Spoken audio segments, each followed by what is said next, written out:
Hello, everyone, and welcome to episode 30 of the Hall of Gamers podcast. This week, I'm joined, as always, by our technical wizard, Cameron. Hi, I'm very sleepy right now. Please forgive me if I yawn. Yawn is contagious, don't you dare. Even saying yawn is making me want to yawn. Literally, all of us are going to end up yawning. Yeah, exactly. I kid you not, yeah. I have I'm really sleep. trying to suppress it. Oh. All right, well, we'll see how that goes. We can take a nap halfway through. And we're also joined, as always, by our wonderful new host, Char. How are you doing? Hi, I'm good. I'm currently hiding in a room upstairs. So. I was going to say, locally on the reporter on the scene.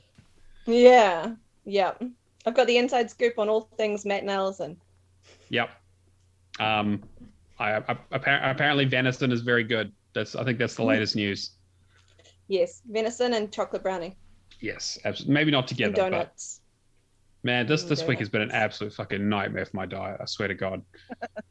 Don't worry, I'm the same. And yeah, I mean, my excuse is that I'm turning 30 and it's just going to get worse from here anyway. And of course, we're joined by one of our returning guests, Mike. How are you doing? Hello. I'm cold. I'm so cold. I'm tired of being cold. You're all tired and I'm cold. Really, this is just the apocalypse cast here. We're just going to be bitching and moaning and just being old people. It's going to be good. Well, I am old people, so that makes sense, right? yeah. It's like, Cameron's the only young one among us now. We're all fucking, ancient. Like a year and a That half side of left 30. in me. Yeah, exactly. I'm gonna send you a Zimmer frame. But without any further ado, let's go to a song of the week that was recorded by Charlotte. Take it away. Just a gamer with a girl's name. I was grinding, wanna get good. I was dreaming of playing games alone. Wanna beat the bosses on my own. Not a girl, sir, just a gamer. Got the tag, fit the game, have to skip all those cutscenes. Where's the mute button? I was gaming before you met me. Chivos, get those Chivos. Pop, pop goes the Chivos. I was gaming before the Chivos. Pop, pop goes the Chivos. I know it, but I don't. I know that tune. I've definitely heard it before, but I can't think what it is. Well, 100% kick yourself. You so are. Yeah, you really are going to kick yourself. I mean, I know it because Charlotte and I were discussing it beforehand. So I'm gonna. That's I will. cheating. What the hell? Yeah. I mean, because she's been here while she was recording and writing it. So that's a little bit unfair on my part. So I will not guess. But Mike, you know what it is? Mm-hmm. Shit, wait a minute. It's Thunder, isn't it? I forget who actually sings it, right? It is Thunder. Because yes. Because I was listening to it with my daughter Lily, okay, and she's just like right away. She's like, "Mom, it's Thunder," and I'm like, "Are you sure?" And she's like, "Yeah, fun dip, fun dip, fun dip." It's like that's how she knows it. And as soon as I load up, and she's like, "Yep, Mom, that's it." I'm like, "Okay, all right." Maybe I don't know it then because I don't. Who sings it? Imagine Dragons. Okay. If you hear it, I like would have heard it at one point, but yeah, I would not have guessed Imagine Dragons. It'll be one of those. It's one of those songs that just you hear on the radio all the fucking time. So that blew I'm up. sure that you're listening to it like on YouTube and exactly like Mumford and Sons. It's going to be exactly right. It's just that was the first thing I was thinking when I everyone. was listening to it. I was like, oh, we got another Mumford and Sons on our hand. That would be very funny. I have been tempted to do a Mumford and Sons song, but the problem is I don't know any of them well enough to actually sing them. You gotta wait till Curtis on again. Yeah, that's true. Actually, that's a very good point. But yeah, Shard did a fantastic job with that. So I'm glad to see that we're branching out from Song of the Week from me having to do it every week. Not that I mind, obviously, but it is hard to come up with a concept, a song, and some lyrics, and then record it all in the space of an hour when I forget to do it. I mean, I'm just glad I've got graphics behind me because I obviously can't sing. To be showed up like that in a week's time. It's like, I'm so nervous. I'm like, you're a better singer than us combined. Yeah, she did great. she did fantastic. She showed me this morning. She was like, "Oh, I don't know about it." I'm like, "This is fucking great. This is better than half the songs I do." So yeah, and I was very impressed. All right, well, let's get into the nitty gritty. If you are hearing us on an audio platform, you might not know for some reason that we do this on Twitch. Caller Gamers Pod is the place to find us. We record this live every week, Friday or Saturday, basically alternating. So we're on a Saturday at the moment to accommodate our wonderful guest here. But yeah, come hang out with us, ask questions in the chat, spout memes, spam things, that kind of stuff. Come say hi. We really appreciate it. We like all the live interaction, and you kind of get to see all the bits of the show that I end up cutting out for the audio version, because I do clean it up quite a bit. But Mike, let's have a bit of a chat with you. How are you doing? Well, besides cold, I'm good. So we had you on the show. It was a while back now, actually, because we're on episode 30, which is a weird thought. Yeah, I know, right? Have you been since then? What have you been up to? Well, I'm a millionaire now. Well, yeah, okay, right. So yeah, let's have a bit of a chat about that. How did that happen? Lots and lots of baby games, and some good ones in between, like just shoveling crap,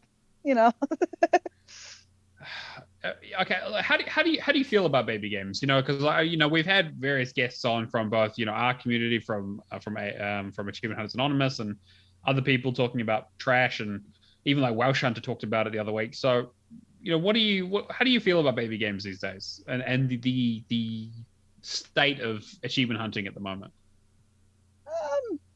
I don't mind them per se. Like the 15 and 30-minute ones are kind of cheap, and they're not there's not a lot of them that are enjoyable.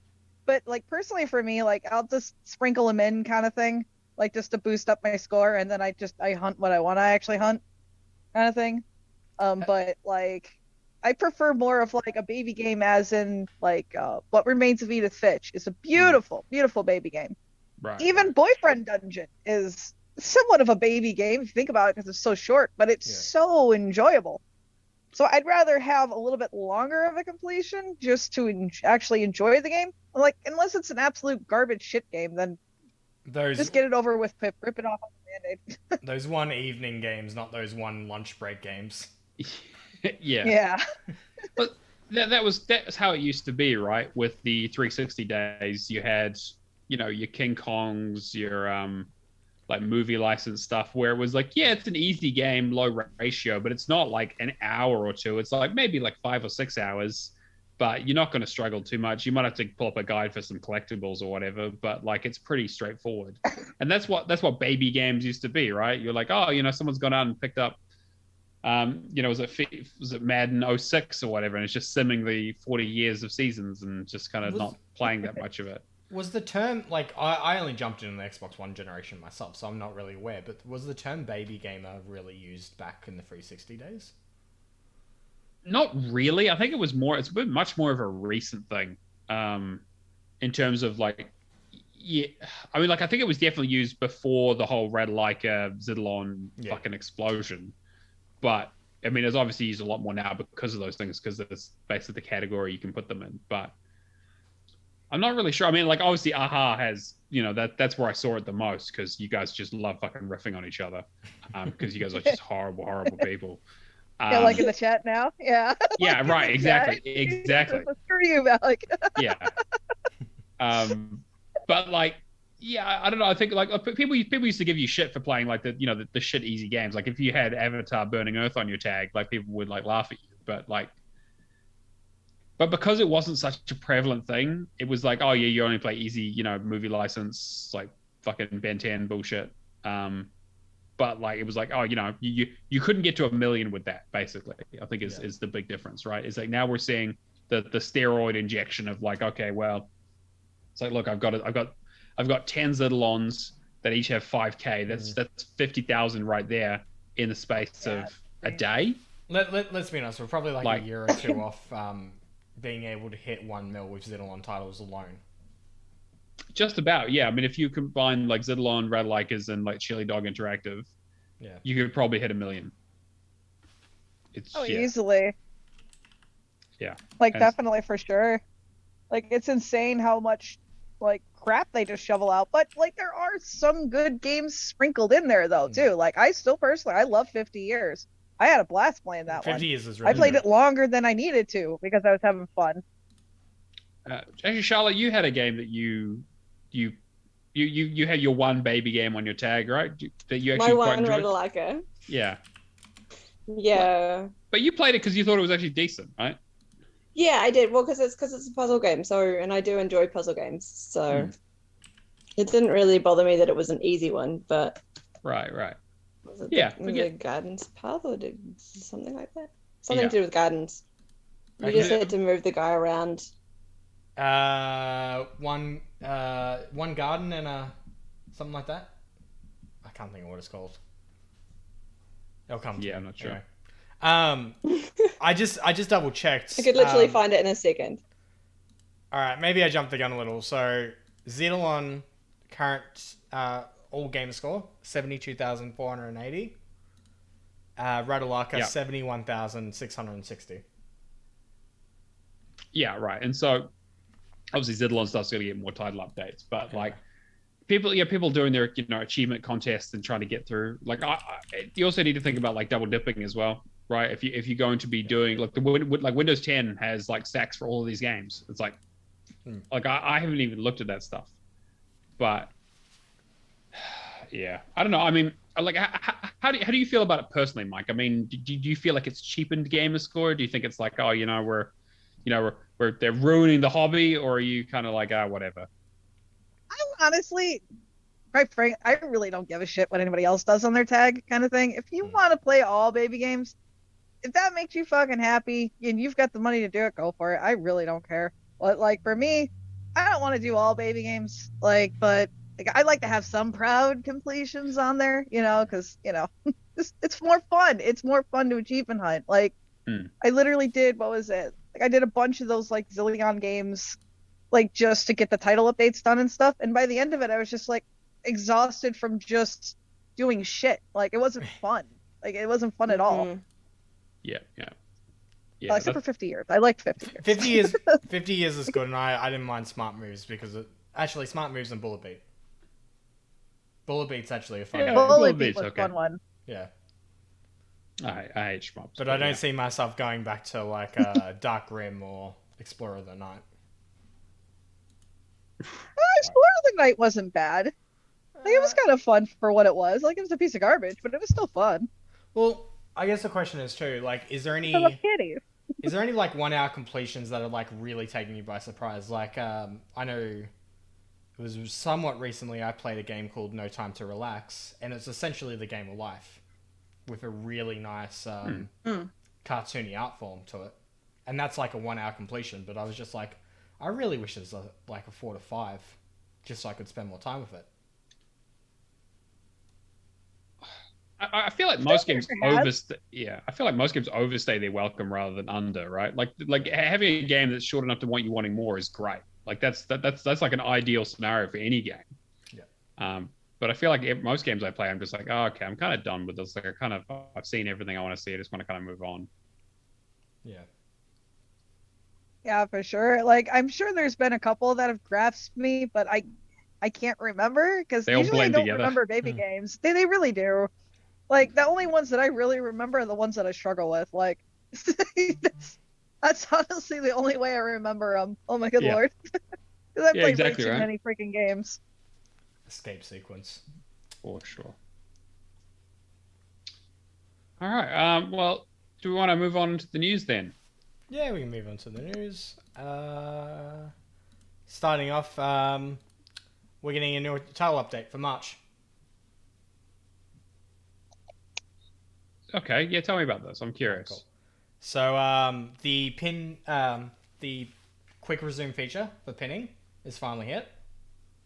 So that's something cool.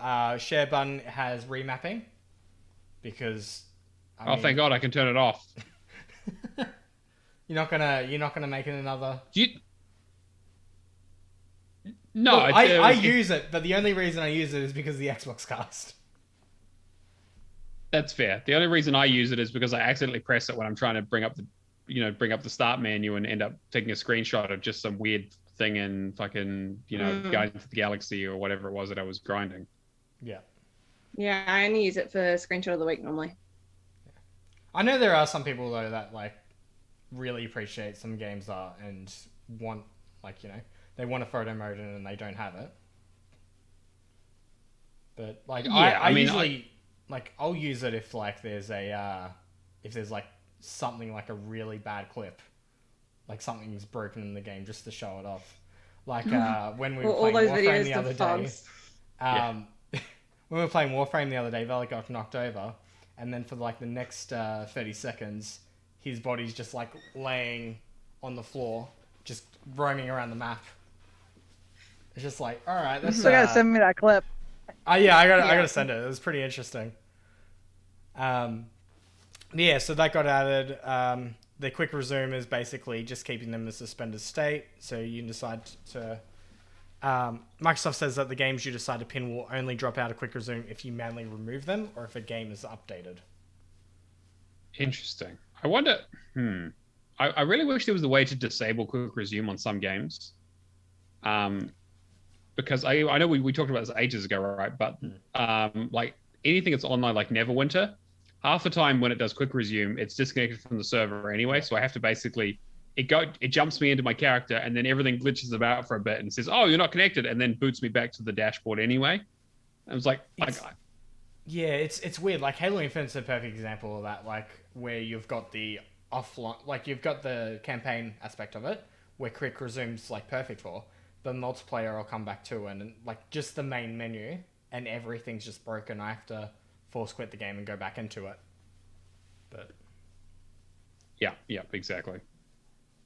I guess if you're a new user to the system too, that's going to be a little tricky to work out.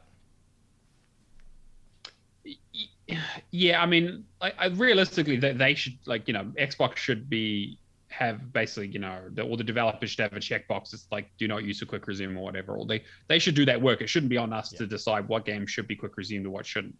But I do like the idea of a pinning feature, because if there's stuff that you're going to be playing a lot of, I sort of make sense. I've never really sort of trusted the quick resume as much as I'd like, though. I've always feel a bit iffy about it. I think I've only had one situation. I'm trying to think what game it was. Maybe Forza Horizon 5 when it was having its problems at launch. That was a bit tricky for, but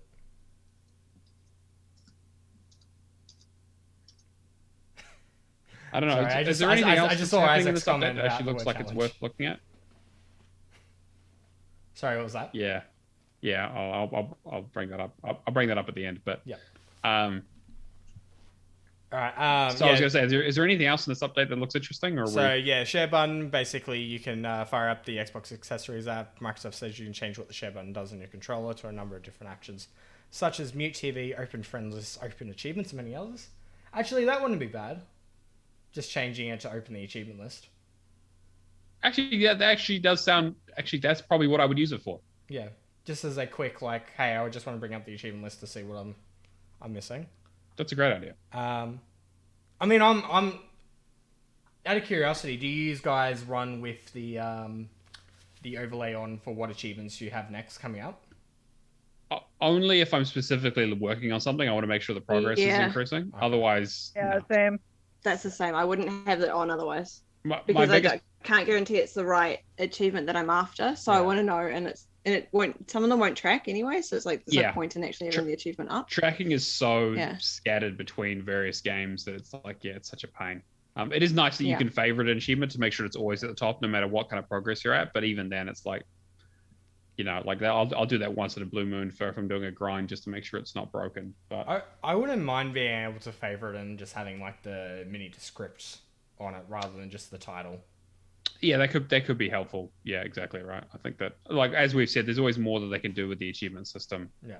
It kind of feels like they got to a good place with it, but they haven't really done anything with it for 6 years. Haven't at this point, really made any leaps. Yeah. I mean, there was the stuff in 2017, but that was more back stuff rather than in terms of front facing. Yeah. And the other thing was an update that also adds a new audio setup wizard, so you can test and verify your HDMI audio format and all your speakers connected to either your Xbox X OS or Xbox One. It includes firmware updates for Xbox controllers, which makes improvements to Xbox One controllers Bluetooth, Xbox Elite Wireless Controller Series 2, and Xbox Adaptive controllers. And that's all available now. So that was the first one. And then the second one I was going to bring up was TA's had a lot of updates, interesting enough. Yeah, so it's their 12th anniversary, I think it is, or something. Something like that. They hit 750,000 members. And I think the average is like 75,000 that use the site, like on like a month-to-month basis. Sure, you're right. Because again, anyone can add their gamer tag onto the site pretty much, right? But people actually use it. It's interesting to see where they're at. People that have done before have basically used it to see the year in review and share that around, like just to get that buy-in. But yeah. So I think they've done one every day so far. Yeah. So they're releasing a new feature for the website every single day of March. Yeah. Which is insane. Yeah. It's good because like some of them have been like, all right, well, people have asked for this for a while. This is great. And some of them have been like, eh. I mean, like, for example, Windows Phone leaderboards getting added back kind of feels redundant to me. Doesn't really make much sense. I mean, if they can do it, great. But I mean, like, it's just going to go away in a few.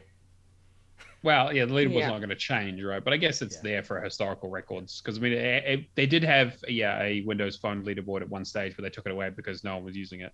Yeah. So this is going to be updated like once a week, and then I guess just not updated till the end of time because the entire platform is going down.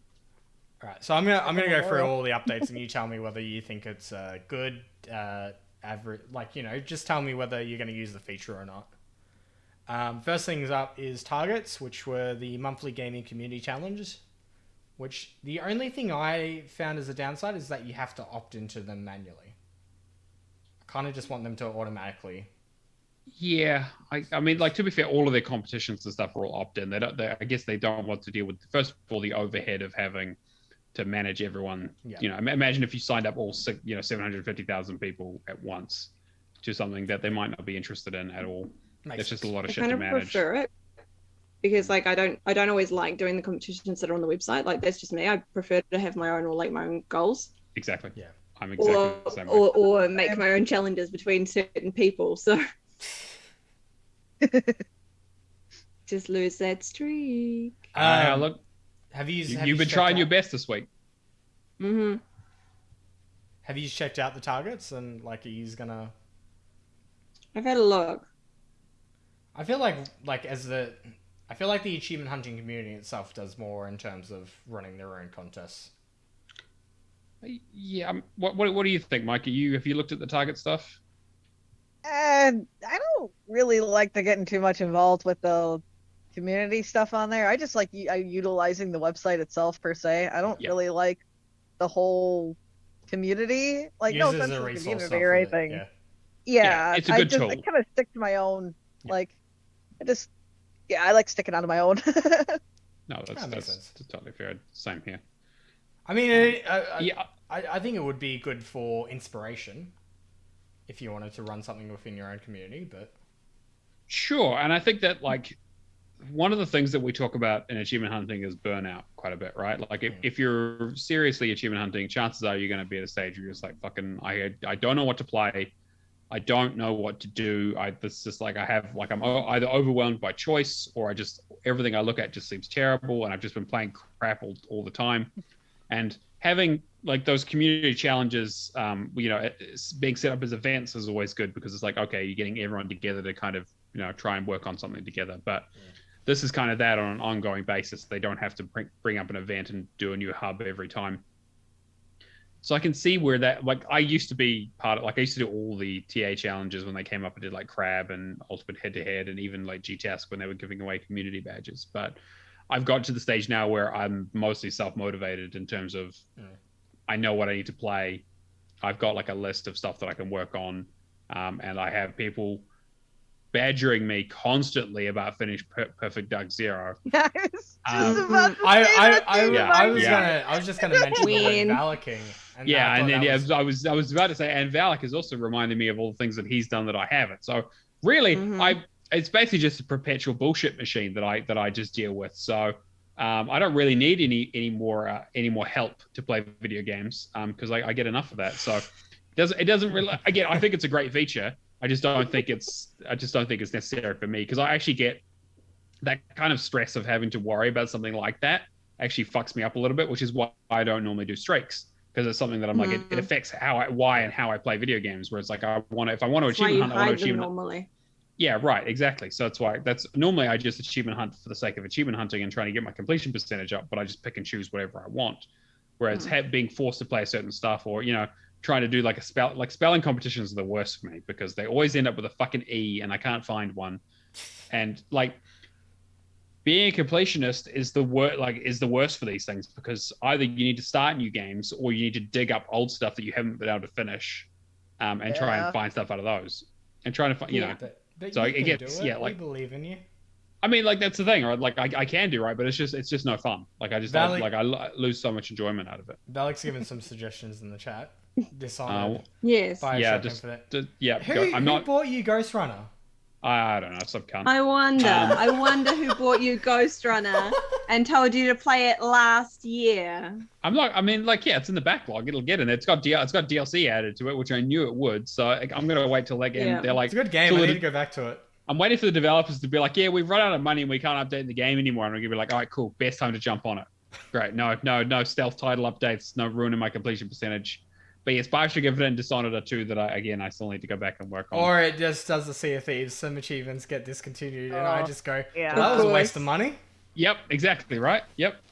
Oh, dear. Yeah, they did already announce Ghost Runner 2, so hopefully that tanks, I guess. Good game. Funnily enough, I decided to install Dishonored and Bioshock Infinite on my main... Not my main, on my lounge room Xbox, because I want to see if I can get it before you do. Well, Dishonored I need to do because it's not backwards compatible, so like I have to get that done on the 360 at the very least. So is it? But are you going to do the definitive edition? I've started the definitive edition, so if I've done it once, I might as well do it twice. Get that double dip. Yeah, exactly right. I just need to be done with it. But gross, Mike. The 360. I mean, okay, look, I was like last week I was talking about how I was working on the 360 a fair amount. This week I have done none of that, which we'll get into.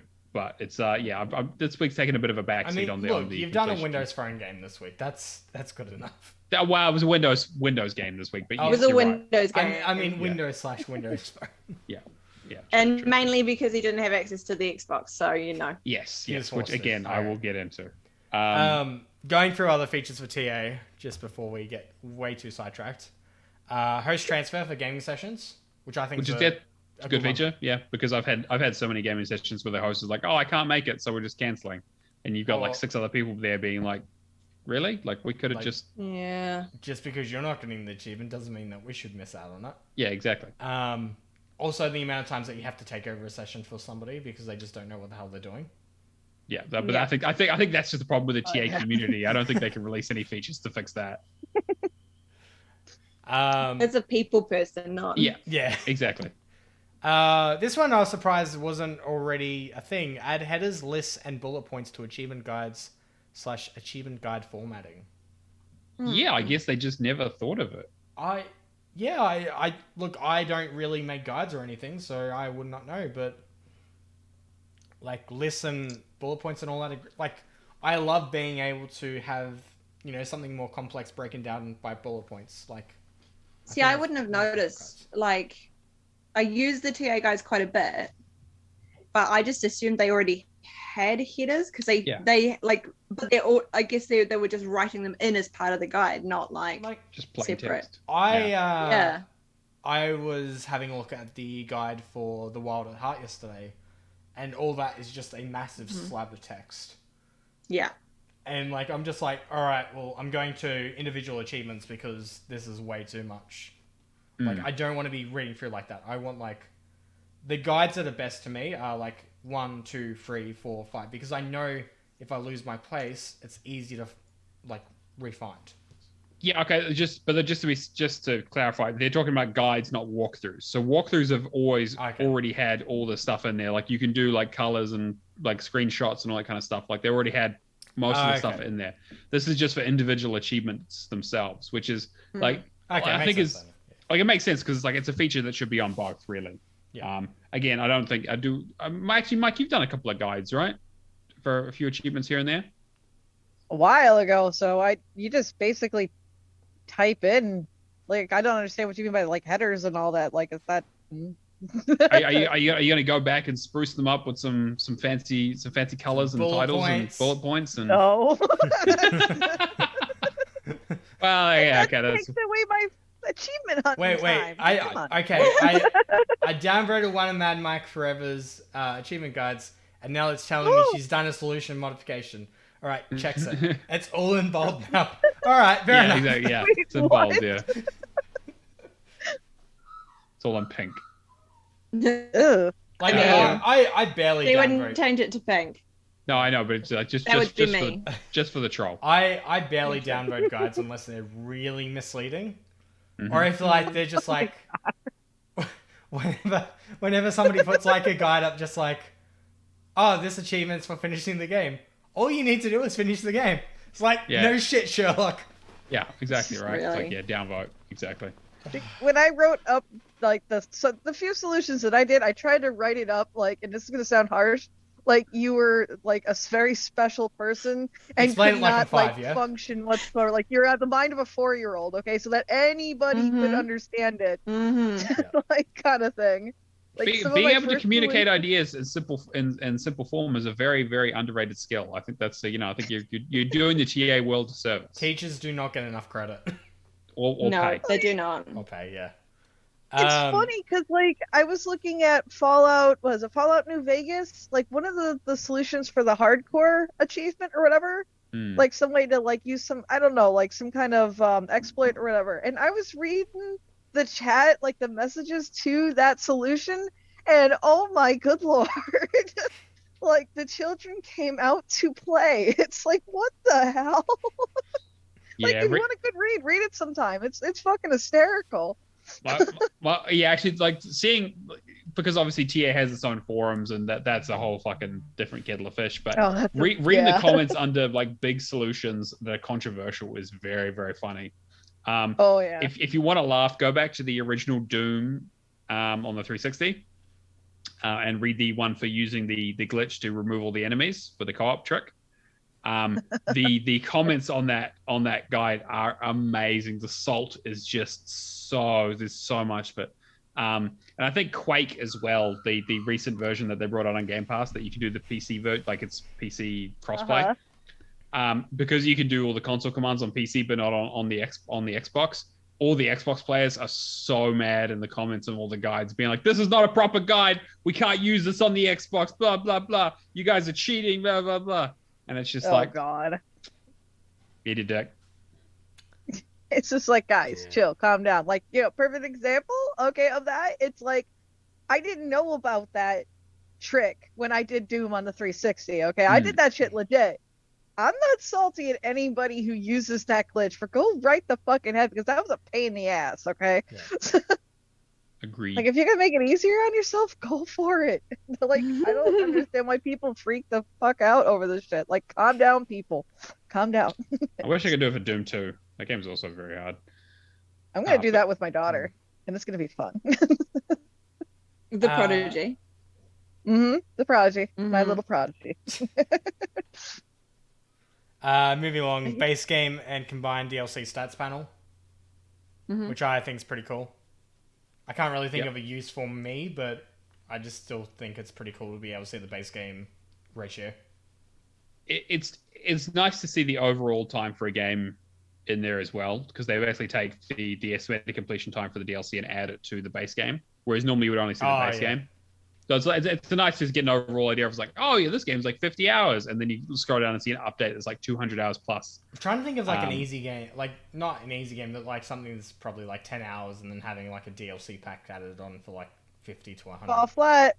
Yeah, Human Fall Flat has a lot of DLC added. That's true. An hour here, an hour there, it adds up. I wouldn't say in terms of like the DLC being like 5 times as much as the. Sure. Well, I think actually, the Need for Speed Most Wanted 2012 that I did recently, those DLC packs have that online achievement where you basically need to grind out like drive a certain amount of miles in each of the DLC cars, and it's like they just tack that on at the end. So just adds like another like 10 hours per pack just about to the game. I mean, you can idle boost it, but still. Any Telltale, yeah, I guess. Yeah, actually, a Council, Telltale, anything that's episodic, that makes perfect sense. Yeah, it's a good shout there from Valak. Because I had a conversation with Nikita yesterday because she went back, cleaned up. What was it? She's doing Paparazzi, then she did Race for Ryan for whatever god reason, and then she was doing Tell Me Why, and she's like, "Oh, it's only a 2-hour completion," and I'm like, "Honey, no." Yeah, exactly. It's like it's only the base game. She's like, "Oh, well, I'm enjoying the episodic games at the moment, so it's whatever." It's only 3 episodes, so it's really just like it's a 5-hour completion, but still. It's like me going through Life is Strange and Batman. Yeah. Yeah, exactly. Other ones include Windows Phone Games Leaderboard, which we mentioned before. Gamers Notes. Now, Gamers Notes I like. Because if somebody is a dick in the community, you can keep a running tab. You're like, well, it's like, wow, this person has like, I've given this person 5 negative feedbacks in the past, but maybe I just need to put a note on there to tell me why I did that because I play so many sessions. Yeah. Like an actual reason. It was like 5 years ago. Avoid this dick. I feel like it would breed more of like that negativity. But they don't see it. That's the thing. You're only seeing your... It's just be yours. So it's your notes for yourself. So it doesn't actually... Doesn't show them. Oh. I thought everybody could see. I mean, that would also be very funny. If I want to go... Oh, like, God. If I want to be like Matt, and find everybody above me in terms of gamer score and go, this person is a dick, this person is a dick, this person is a dick. Do not talk to. Ignore. Do not add as friend. Yeah, exactly. Then I can do that, like finally a feature for Matt. Come on, I'm not. Yeah, okay, actually, that's probably what Let's check your friends list and see if anybody's above you, Mr. One. How could they be above me? I'm the best person on the website as far as I'm concerned. That's catch up to you eventually. Wow, we'll see. What else is there? Weekly leaderboard to Gamerscore TA and TA difference.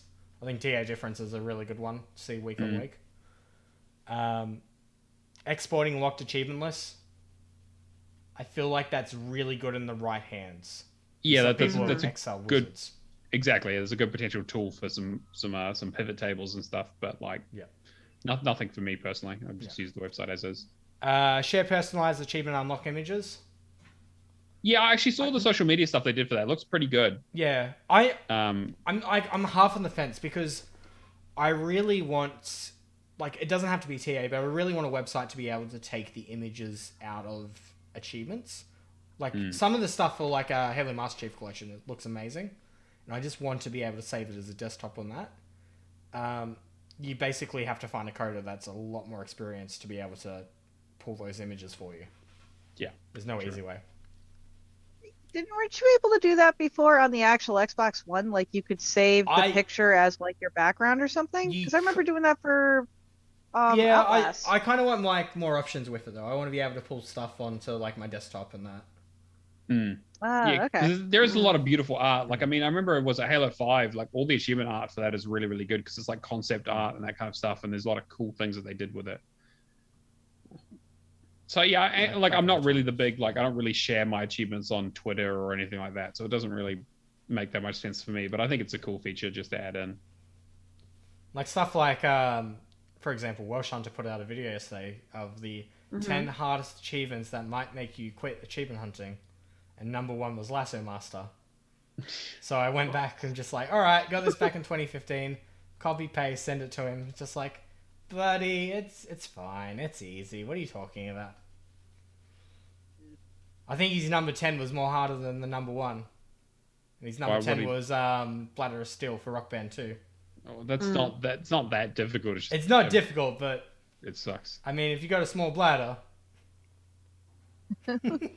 Or you want smoke breaks. Ooh.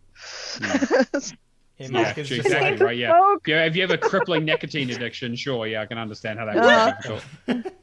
I don't know who would have that. I wonder who asked if it was okay if said person can smoke during podcasts. Let us just all get our cigars out, you know? Yeah, right. Yeah, it's just we'll just play into the oral fixation fantasy as much as possible. Mm-hmm. Wait, I'm not hearing a no though. And that's all that matters. Oh boy. All right. Well. And the last two features that got added: new blog formatting and repost to feed options, and new games price pages, including add to collection button, which is, I think is pretty cool. It's nice little quality of life stuff. I mean, I think the thing is that TA has had a site wishlist forum for years, and like you're able to vote on like 5 of them that you want to support. Yeah. But it's taken them fucking ages for any of that stuff to like. Again, I'm glad that this is happening because they haven't had a big update in a long time, and it makes sense to have like a new feature every day for 31 days. Is like it's great. I think it's going to clean a lot of that list up. I have one recommendation to them that I'm going to put in the TA Discord, and it's probably going to get no traction. Mm-hmm. I mean, like most of... for completions, having a space between the gamer tag and completed or started. I mean, you can float it. I mean, hopefully that's not that big a diff. Yeah. I mean, they're just going to be like, oh, but it sure is fun on the site. It's just like, but I want it in the Discord. That's fine. But yeah, no, that's I'm quite interested to see like if we get to the 30th this month and they show up something big or.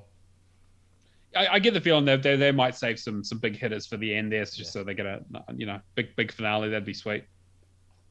The last feature is they're closing down the website. Oh god. We've been acquired by Microsoft, or it's like Sony has bought us and are shutting us down. Oh god. You have to go back to the Stone Age of achievement hunting, where you just had to like just look everything up on YouTube or on Google. Oh. Exactly. Yeah. Or play without any guides at all. No, that's. I don't think Figure it out on your own. How would I survive? I have to go back to game FAQs and try and piece together the achievements from a walkthrough written by some Brazilian guy who doesn't have a fucking clue what's going on. Mm-hmm. I'm just trying to think if there's any like 360 games back in the day with like awfully. You got those Xbox One games that just have like no description of how to unlock them whatsoever. Yep. And it's just like, all right, cool. I may as well just go and bang my head against the wall. Yeah, exactly. Yeah, well, yeah, exactly. It's like, what was like? I think like the Stanley Parable had a bunch of that on Steam, right? Where just like the achievement descriptions were just like not helpful at all. I'm so waiting for that one to come out and just have that 5-year achievement. Yeah, because it's been delayed till I think it's meant to release this year actually. Oh really? Okay, great. I want to play it. It's either this year or next year. Is it really? Because I'm picking that up. I love that game. Yeah, great Game Pass game for sure. Oh my god, yes, that game is freaking hysterical. Char, you would absolutely love it. I think it's definitely be your kind of game. Oh, for sure. All right. You just basically be a smartass of the whole thing. Like you just fuck with the narrator the whole time if you want. I don't need to know more. You said I can be a smartass. I'm like, when do I play this? All right. So this was Friday the 3rd of December 2021. The Stanley Parable Ultra Deluxe Now Content Complete, set to release in early 2022.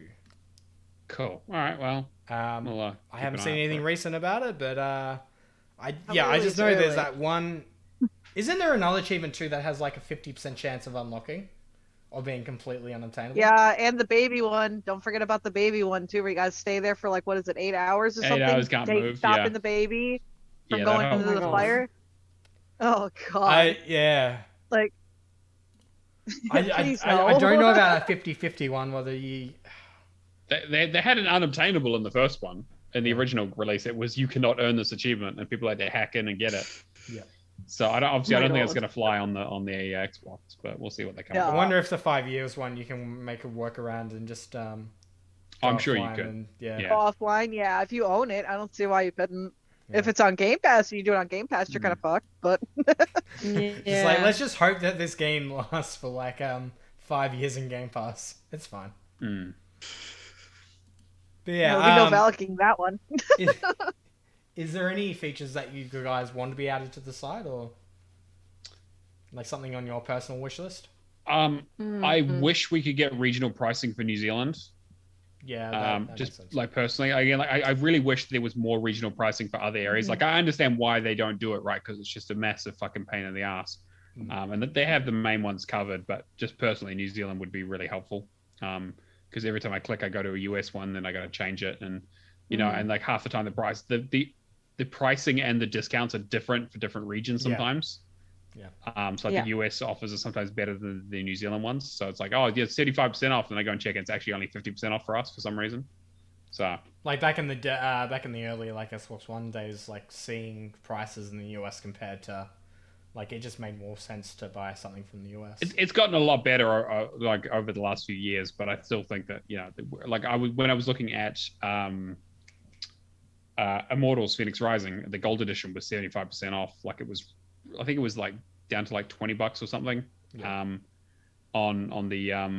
on the US store, and then it was like, okay, so that would be the equivalent of about like 35 in New Zealand, and it was still like 50 when I went to check it. And I was like, okay, so it's like, I mean, it's not apples to apples. When the Australian dollar for me was like basically on par with the Canadian dollar, that's when I did so much region swapping because it was just so cheaper to get it. Now we've got things that make it a ton cheaper, but anyway, I want more state breakdowns for other regions outside of the US. I want to see if I'm the top dog in Victoria in Australia. That's actually a really good idea. Honestly, I don't think I would be. So like more like regional rather than country. Yeah. I mean, that would be pretty cool. Lock it down like to see where city, I am in like Wellington. Yeah. Yeah, like down to the city, or like even just like bottom of the North Island for New Zealand or something like that. I mean, hell, like, even if they did North and South like Island for New Zealand. Yeah. Yeah, the whole South Island on their own. Yeah. Yeah, as they should be. Yeah. And then split the North Island in half. We're good. Like, Mike, what are you on yours for like state? Because the US has it. I think I'm number 9 for TA score and 12 or 13 for actual gamer score. Okay. But I live in the same state apparently as Bill's, so yeah, I was gonna say there's somebody that's pretty high up there. I couldn't remember who it was, whether it was Stallion or Bill's. Yeah, there we go. Yeah, I got Bill's. Just gotta move to like, all right, well, I have the highest gamer score in the North Pole now. Suck it. Anyway, hey, if I move to freaking somewhere else, I'm sure. Like if I move where Red lives, I would definitely be number 1 there. It's like, Red, take me in for a week. I want to be number 1 just for a week, and then I'll go back. I remember we're part of a community that I was part of before all this stuff. When I moved to the US, years and years ago, and I changed my region to Seattle, and I got a message from one of my friends who lived there being like, what the fuck are you doing? You're taking my spot. You need to fucking leave. I'm like, I'm only here for like a year. Calm down. And they're like, how fucking dare you do this to me? And she was really upset with me. She was like, you know how hard I worked to be the top of Seattle? This is just unbelievable. And you just move every year and take my yeah, and so I just did. Well, it's like the Hall of Fame challenge where everybody was like, hey, I live in this. I definitely live in Sweden. Oh, what a joke. I have more TA, I think, though, Valak. Like, just throwing. I know he's got more score than me, but I got more TA for sure. Like, I have to. Should say too. So Valak said Red has more gamer scores than you, so you wouldn't be first. Yeah, but that's because Red plays all the baby games. He does. He is just fucking. Sometimes it's just easier though to put on baby games because you got no idea what to play. I just want to push through something quick. How do you have no idea what to play? You have like the biggest backlog I've ever seen. I know, but like I'm at bloody indecisive sometimes. You could throw a fucking dart at your collection and you'd find something you'd never even heard of, let alone played. Yeah, I mean, like that's the case. And then you could randomly like go into the Game Pass spinner in our Discord and then get the one game that you were trying to avoid out of 500 fucking games. I mean, to be fair, that's all on you, buddy. It just sucks to be unlucky. Anyway, moving on in terms of news. Something interesting I found out this week. Microsoft topped the Metacritic game publisher ranking for 2021. And they also achieved first in history, having the highest ever average Metacritic score above 85 for published titles in 2021. Which, pretty crazy to think about. Yeah, they had a very good year. I mean, I can't really point to anything that I was like, this is the best thing I've ever seen that Microsoft's ever done, right? But they just had like a good, solid year in terms of like releases, which I'm happy about. I don't know if they're going to be able to redo it this year, but we'll see what happens. I'm a little bit more concerned about the releases they've got coming up. But. Yeah, I am too, but like it's only because at the same time we've got Stalker and Atomic Heart, and they're during the Ukraine Russia crisis. I still feel like it's going to be more delays as well. Like I was showing Matt a Twitter post the other day, which they're looking for more staff for Redfall. Yeah. But did you see the leaked screenshots at the same time? The game looks fucking amazing. It looks good. I mean, it's in beta, obviously, but that still just makes me question whether it's going to be delayed longer. And I want to play it, but I think up until at least late in the I think when Starfield launches, that's when we'll start to get some heavy hitters. I think this year is basically going to be like some not as big delays as what we've had. Shorter, like probably 3 to 6 month delays, unless, like I said, Ukraine, Russia, like studios over there. Yeah, sure, that's completely understandable. But we'll probably have some indies carrying this year. Like they did last year. To be fair, but at the same time, going through the games that scored over 90 for for Microsoft. So, actually, I should say first, in 2020 they were in 6th position. They then went up to first last year with a Metacritic score of 87.4. 3 of the games that scored over 90 were Forza Horizon 5, Psychonauts 2, and the Xbox Series X version of Flight Sim. And Halo Infinite managed 87. In comparison against Sony's average score of 81.3, but that was brought down by Destruction All Stars with a 62. Right. Which I think they gave away for free in one of I think it was PSN or one of the like on things, one of the launch. But yeah, I reckon last year was an amazing year. Like I got basically everything that I wanted. Forza, Age of Empires, Halo. I was heavily catered for. You were a kid in a candy shop. I'm still fucking Charlie Bucket looking outside through the window still, but we did have Psychonauts too. We actually too, which is a fantastic fucking game. I'm so glad that came out. And the Artful Escape, which I loved. So but I'm still waiting for Fable and Avowed and all that kind of nerdy shit. I'm still waiting for Hogwarts. Yeah, that's rumored to come out this year. So Everwild too. Somebody announced on Twitter that they were becoming a part of the team. Oh, okay, so that's good. I mean, so it still exists. Yeah, that still exists as well. That'll be interesting when it comes around. I just want to see what the fuck their game is. Like, I'm really hoping that they have something. I'm hoping that they know by this point what they want it to be, because it does look amazing. But at the same time, I'm kind of peeved at Rare. Yeah. Is there anything you guys are looking forward to coming out this year? Everything that I wanted to do was essentially Metro Exodus by a different studio, and it's not happening. Right. Yeah. Isn't the Outlast Trials coming out this year? I think so. Yeah. Is it this year or next year?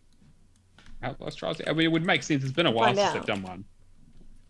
I can't wait. Release date is 2022. That's all they've got. Okay. Yes, I want it. I want it so bad. I love Outlast. I'm trying to think what other games. Scorn looks interesting, but I don't know if I'll pick it up day one. It'll be Game Pass though, right? I think so. But I'm not entirely sure. That is it Gotham Knights? They got the release date? Yes, they that's got coming. They announced that. That's October. Yeah. October 25th, I think. They got announced in the last couple of days. Yeah, the state of play. Yeah. I mean, the only game I'm definitely looking forward to that will definitely, I'm gonna say definitely it's gonna get pushed back, but I would say Plague Tale Requiem. Yeah, I think that's I can't wait to play that. It's just it's gonna be one of those games that I can guarantee off the bat it's gonna be above an 80. Yeah. Oh yeah, it'll be a fantastic game. Yeah. But yeah, that's I don't know. I can't really think of anything else coming out. I've got games that I'm excited for. Personally, I'm in a really big snowboarding kind of game stage at the moment. Cool Borders. And Shredders is coming out in a week, and me and Nikita are massively excited for that. Yes, I saw Keo finished up SSX the other day, and I'm like, oh god, I need to go back to I that. jumped in a party with him while I was playing Steve, and then like within 15 minutes, I had bought 4 snowboarding games. Oh god. I'm just like, I could take this leaderboard on. There's no unobtainables, there's no discontinued. Oh boy. And then I saw Alto's collection where you have to get it's a portable mobile game and you have to get 180 goals done in less than 100 deaths. And it's brutal. Yeah, it sounds awful. Anyway, moving on in terms of news. Quickly going to touch base on Elite Dangerous cancelling all console development to focus on PC. Not much to say other than fuck Frontier for I think it's Frontier, yeah. Yeah, fuck Frontier for like people spending thousands of dollars in their games and going, all right, well, buy a console. I mean, like, on the one hand, I get it, right? Like, developing for 2 different systems can be difficult, but the fact that they have 2 separate code bases between the 2 makes no fucking sense. I mean, again, I'm gonna try not to talk too much out of my ass because I'm definitely not a developer, right? But from what I've read from developers chipping in or commenting on this stuff, being like, why do you guys have 2 separate systems that are so separate? But the rumor is apparently that their latest release, Odyssey, is so rough on PC that they can barely get it running, that they just cannot do it on a console. And so it's not the console's fault, really. It's their development. So this is really unfortunate, I know. But I mean, I know people have been really fucking up. People who are really big into Elite Dangerous, like RGS people, for example, are just really, really not happy about this, which is unsurprising. The thing that really annoyed me was, like, on Twitter, disgruntled console players have asked the developer if it would be possible to transfer their Elite Dangerous accounts to PC so they continue playing. At the moment, Frontier Development says it is exploring options for transfers, but at present have nothing to announce. That means no. Yeah, basically, yeah. That's like the parent answer. No. Yeah, a lot of the responses no. I've seen on TA are essentially like, no. Even planting from back like RGS. I hope they go bankrupt. Exactly. Yeah, exactly. Like, yeah, he's not mincing the words. What a way to treat people who have been playing this for thousands of hours. Promises made and not kept is their MO. This shouldn't have been a shock, but holy crap, you suck. Yeah, and it's like for those who know planting, he's had the Elite Dangerous logo as his profile picture for like the last 100 years. And so he only just changed it. So yeah, changed it to a cow with a wig, yeah. Which I gotta say, it looks amazing. It's a pretty good profile picture, yeah. Yeah. Tag new Xbox profile pic. Times be changing moo. Yeah, exactly. Love it. Moving on. And the other thing I was going to quickly touch base on was I wasn't aware of this until the TA article came out, but WWE has a history of dealing with brands and achievement lists. Yeah, it's really weird. It's there's been a couple of games that have done this. I always laugh when I see it. But I'll go for the story, and then I want to ask specifically Matt's opinions, just being a marketer. Sure. Just yeah. So WWE 2K is coming back on March 11th, so it's just released. I know Red has foregone sleep just to play it. Crazy. But yeah, they've had advertising possibilities with achievements for Snickers and Old Spice. Previously, achievements sponsored by Snickers have been part of like 2K games since like 2K17. All sporting the Snickers Hunger to Win Over Hunger achievement, which requires you to play and win 50 matches in the WWE universe. Achievement focused on the Nutty Bar has seemingly become an expected feature of these games' achievement lists, but sometimes we see another company step in for a slice of the action alongside it. WWE 2K18 achievements contain both Snickers and KFC as sponsors for an achievement each. KFC had the Made the Hard Way achievement that required you to perform 3 major reversals in a single match. And it looks like WWE 2K22 is going down the same route. This year, Snickers returns as a sponsor, although the related achievement has changed to Maybe They Just Need a Snickers, which requires you to win a 30-person Royal Rumble match as the first or second entrant. The chocolate bar is joined by the Old Spice in 2K22 with the Smell Ready for Anything achievement. To unlock this achievement, you'll need to complete challenge matches to boost a single attribute beyond a score of 100 in my eyes. first off, in things I never would have expected, in terms of achievements that I've never heard of before. So, as a call to... No, how do I even say this? As a marketer, sure. How is this delivering on the journey? Okay, all right. I'll put my douchebag hat on. Some people That's say the marketing cap. Yeah, same thing. Well, it's just the marketing cap. I just turn it backwards. Some people say I never take it off. I think that, like, I mean, it's an awareness piece, right? This doesn't have a call to action, right? It doesn't have a link out to their latest product or whatever. It's there forever. Like that never goes away. Look, we're talking about 2K games here. Are you sure? Yeah, okay, sure. The games go away, sure, but the achievements are there forever, right? If someone looks it up, I remember, was it Skate 3 had one?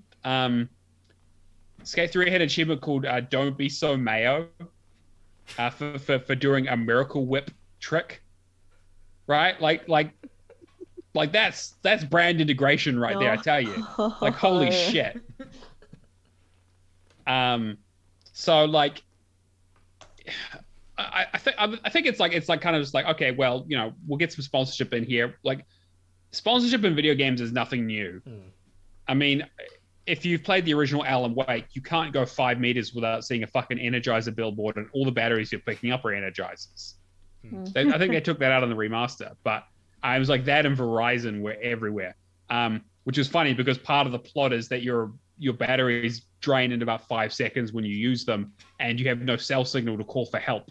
So I don't know if they quite thought that shit through. But yeah, I mean, like, even like, I'm thinking of like back to like Rainbow Six Vegas, when you landed, like, you know, you're shooting through down the strip, right? There's billboards everywhere for like stuff. Like, every car was like a Dodge, I think, was like a Dodge SUV. Yeah. With Ubisoft too, like a lot of, like, even just self-brand marketing, like for other games. Sure. Yeah, I mean, that's a little bit different, right? If you're promoting your other existing franchises within another franchise, that's one thing, right? Like, that's, again, that's just incestuous self-marketing. Whereas when you're getting a brand to come in and say, hey, we're going to give you some money for you to put Snickers into a fucking achievement. Because I guess that's, because Snickers is Mars, right? So that's kind of, but who owns Mars? Is that, because Old Spice is what, Procter & Gamble. Again, you have to really look back on who the parent company is for a lot of the stuff, because part of it is like, do you remember the conversation we had like about a year ago where it was you and I, Cameron, we were talking about, there was some drink, it was like Australian drinks company and Australian snack company, and they were doing like a Twitter interaction, and you were like, why are they doing like a weird partnership? And so we dug through the layers and like, yeah, they're owned by the same overhead company. They're basically just jerking each other off. I don't remember what it was. It was some like chocolate drink thing that you and Nikita loved. Mars bars are actually owned and produced by Mars Incorporated. Right. Yeah. Okay. So chances are that's probably a brand deal that they came up with, right? So the money definitely changed hands. And like WWE, I mean, to be fair, like WWE selling out is nothing fucking new. Like that's par for the course at this point.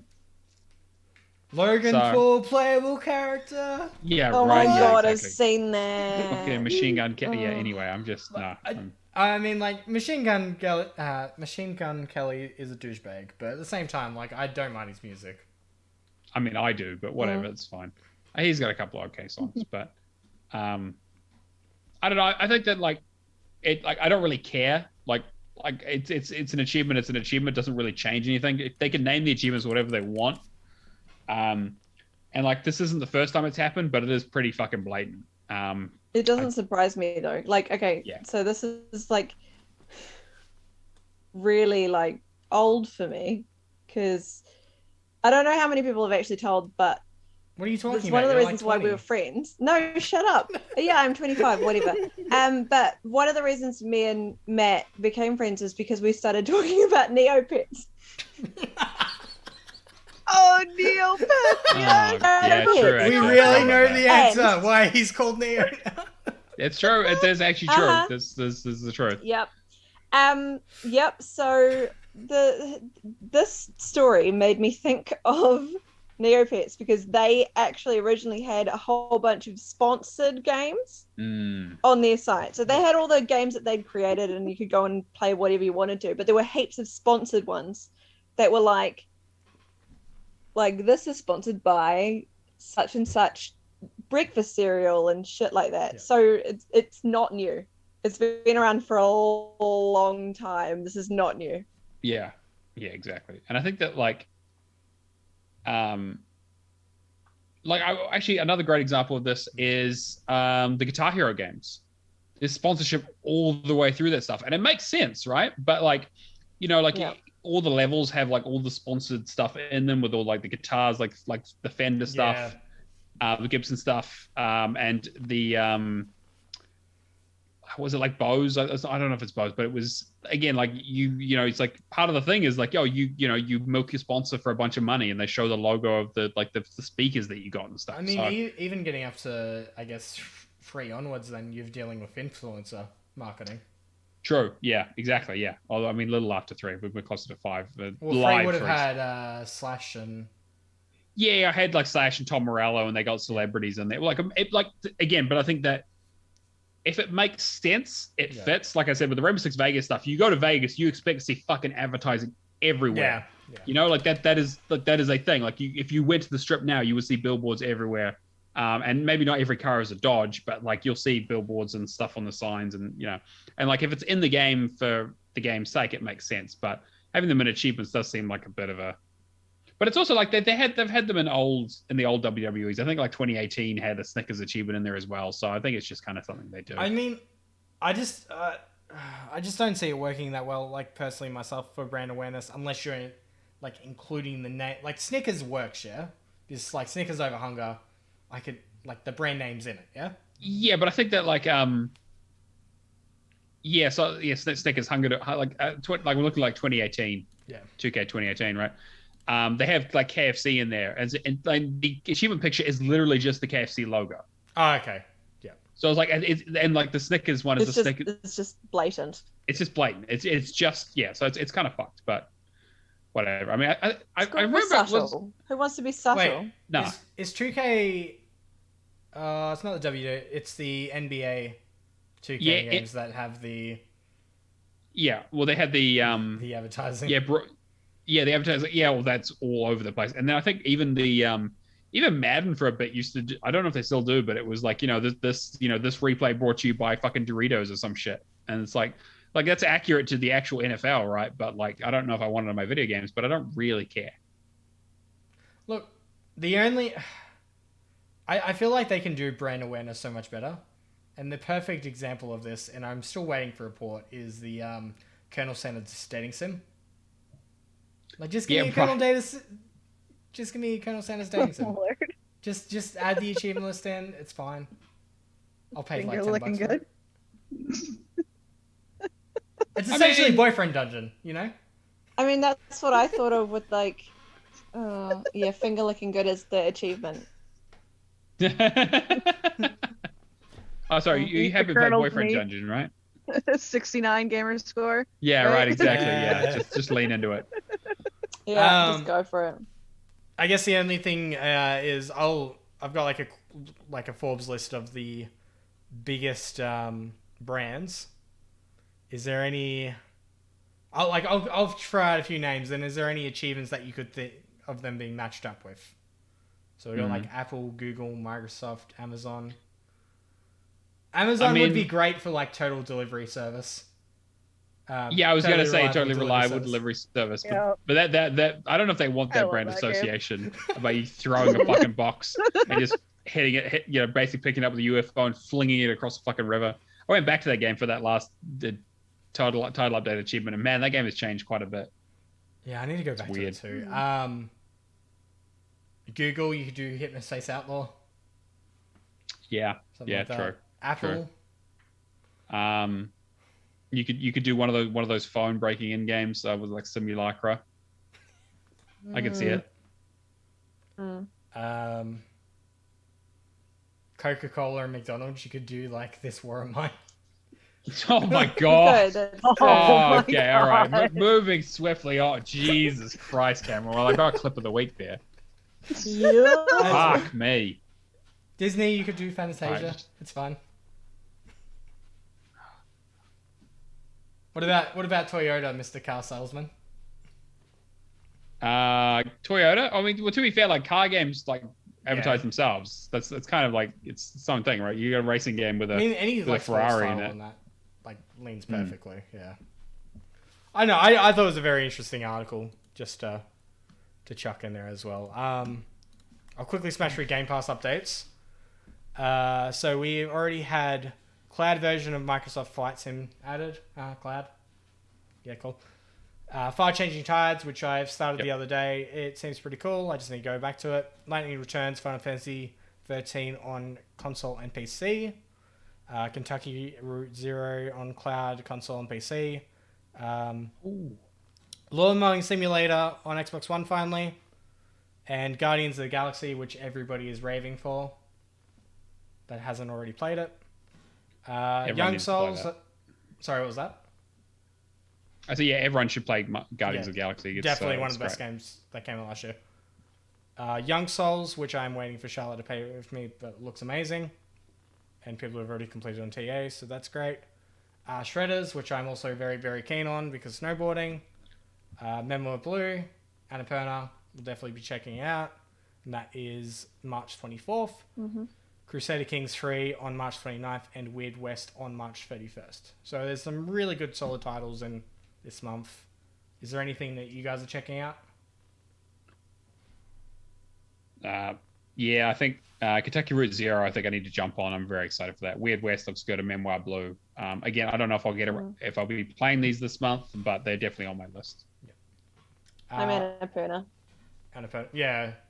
I don't know much about a Memoir Blue, but just because it's Annapurna, I'm just like, it's going to be a great story game. And they got another one coming out about like a mother and a daughter and like a road trip that I'm really keen for. I can't think of the name right now. Anyway, leaving. We have middle of the month Nier Automata on cloud, console, and PC. You can do it legit, which is like what, 50 hours, or you can do the something like that. Yeah, you can do. You can basically do it as legit as you want to do it. If you want to do the quick skip, you can get it done in like 3 or 4 hours. But you can put 20 hours into it, get to the end of the game, and then kind of buy the rest of the achievements, which is kind of what I did when I got tired of the grind. Yeah. If you want to do it all legit, you will be there for quite a while. I want to say Clarion 85, German content creator, like does achievement guides. He's got a really good video that I used, smashed them out in like 3 hours each. And then I just watched a YouTube video on like explaining the whole thing. And I was like, oh, this is a wonderful substitute. Yeah, I knew you'd appreciate that. Folks. One of my favorite games of all time, and you've just fucking ruined it. Yeah, Fog's is going. You're so wrong, Neo. You're so wrong. The game is horrible. It was so boring. I'm sorry, neat. Like, it was so boring. I played through it the first time on the Xbox before there was any glitch, okay? And I was bored out of my mind. I'm like, what is going on? Why is this here now? What the fuck? I was so happy. Like, I was gagging that I had to do it again on the PC because, you know, I gotta do it again. I'm an achievement whore, you know? But 4 hours, 3 hours was like perfect. Let it idle. You get, you know, you level up. I'm like, oh, this is great. I'm taking care of the kids in the morning. Get it done. Sorry, 100%. Neo. I'm sorry. It's horrible. Yeah, you know, it's fine. I'll just mute it, Mike. That's fine. We don't need to. Don't touch me. Folks. Cloud, console, and PC. I mean, if you can get the checkpoints, quick, nice, what, 3, 4? But it's only like an 8 or 9 hour completion normally anyway, so you don't save that much time. But it's not that long at all. And if you're like rushing through, because you're going to get the Surge 2 done, which is also leaving. That's going to take much longer though. I don't think there's time for that now. It's like 50 hours. You got no chance now. Yeah. And Torchlight 3, which we might as well forget because that's just going to be way too hard. It's also not very good, so. Yeah. Be interesting the next few days to see what is leaving next. Got my I got a few bets on like a few different games, but be nice to clean up some quick easy. I think Children of Mortar is. I own it physically. I got the it one that was fantastic. I'm keeping an eye on it because I think that's one that's probably going to be leaving, and I really want to get into it. Yeah. I think the other ones I had on my list were like Narita Boy, and maybe Genesis Noir, which Welsh is just a guy for Genesis Noir. I'm not sure about. Narita Boy isn't too bad, is it? And then there's the title update for Genesis Noir as well. Yeah. It's really easy though. Real easy. I did Narita Boy both versions. I don't know what everyone talks about, like the combat's hard. No, it's not. It's really not hard at all. It's confusing as fuck though. So watch a guide or follow a guide or something because otherwise you're gonna get. There's so many missables in that damn game. Yeah. But other than that, like the gameplay was fun, but the story is just like, what the hell was he smoking? I dived it and I was just like, this game like looks really cool. But like it was just a visual aspect of it. It was fun. Yeah. I'll have to I enjoyed the gameplay of it, but the story was just kind of out there. It's like it didn't really make any sense. But I had fun with the gameplay. Sweet. So I double dipped it. All right. Well, should we move on to what we've been playing then? Yeah. Mike, do you want to go first? Yeah, sure. Why not? All right. So I've been kind of like working on like a lot of my backlog this month, week. Oh God. I use it every time I try to talk. The words. They don't come out. All it took was 15 weeks, and she's just lost her mind since she was on the last episode. Of course. Wait, has it been that long? Yeah, you were on episode 15 last time, so you're. Oh yeah, literally. Yeah. Okay. Well, all right. So I finally, after I started it in 2008, Fallout 3. Okay. Finally went back to it because Valak and Kitten, but my buddies, all right, they're like, we have like our own little book club thing, and it was Kitten's turn to pick, so he picked Fallout 3. I'm like, all right, so I finally get back to it. I got everything done, and I started in 2008. It's like, oh dear God, like was that 14 years later? I finally get the completion. Like I'm ecstatic, but the game, Jesus.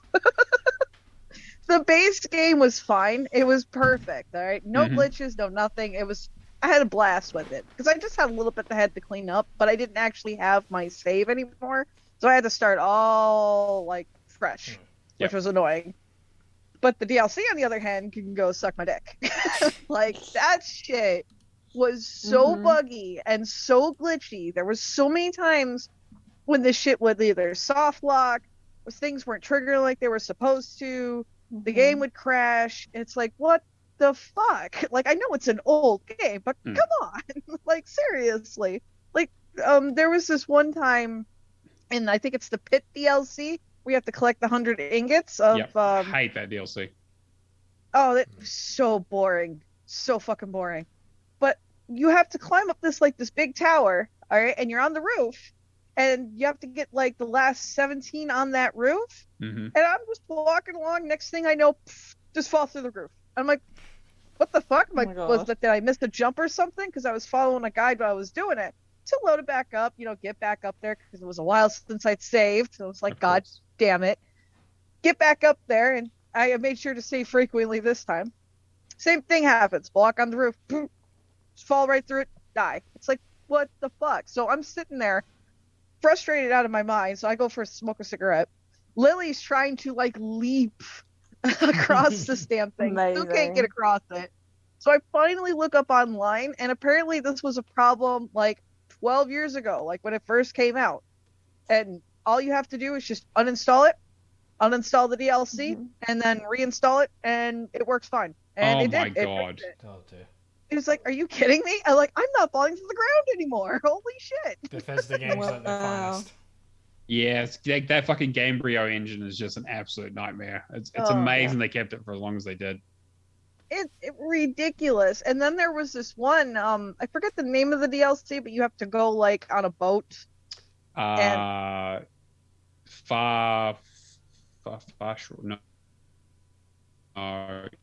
I know the one you're talking about, yeah. I would get to the mansion, all right, because that's part of the storyline. And I'd get in there, All right, and next thing I know, I'm looking around because you're supposed to defend this ghoul from these killer ghouls or whatever, like these people.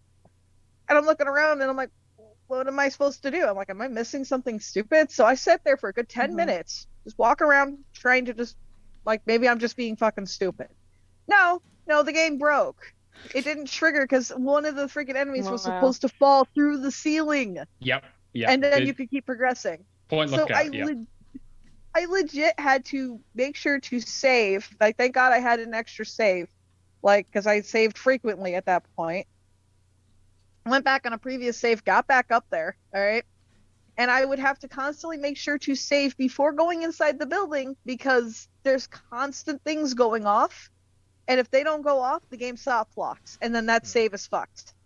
So literally sat there for 2 hours. 2 hours just doing that one spot. And it's not like you can save and like at one of the spots that happens and then just keep going. Like, if it's going to happen, it's going to happen in one run. And it will keep happening if you have it on that same save. Does that make sense? I think I said that right. Yeah.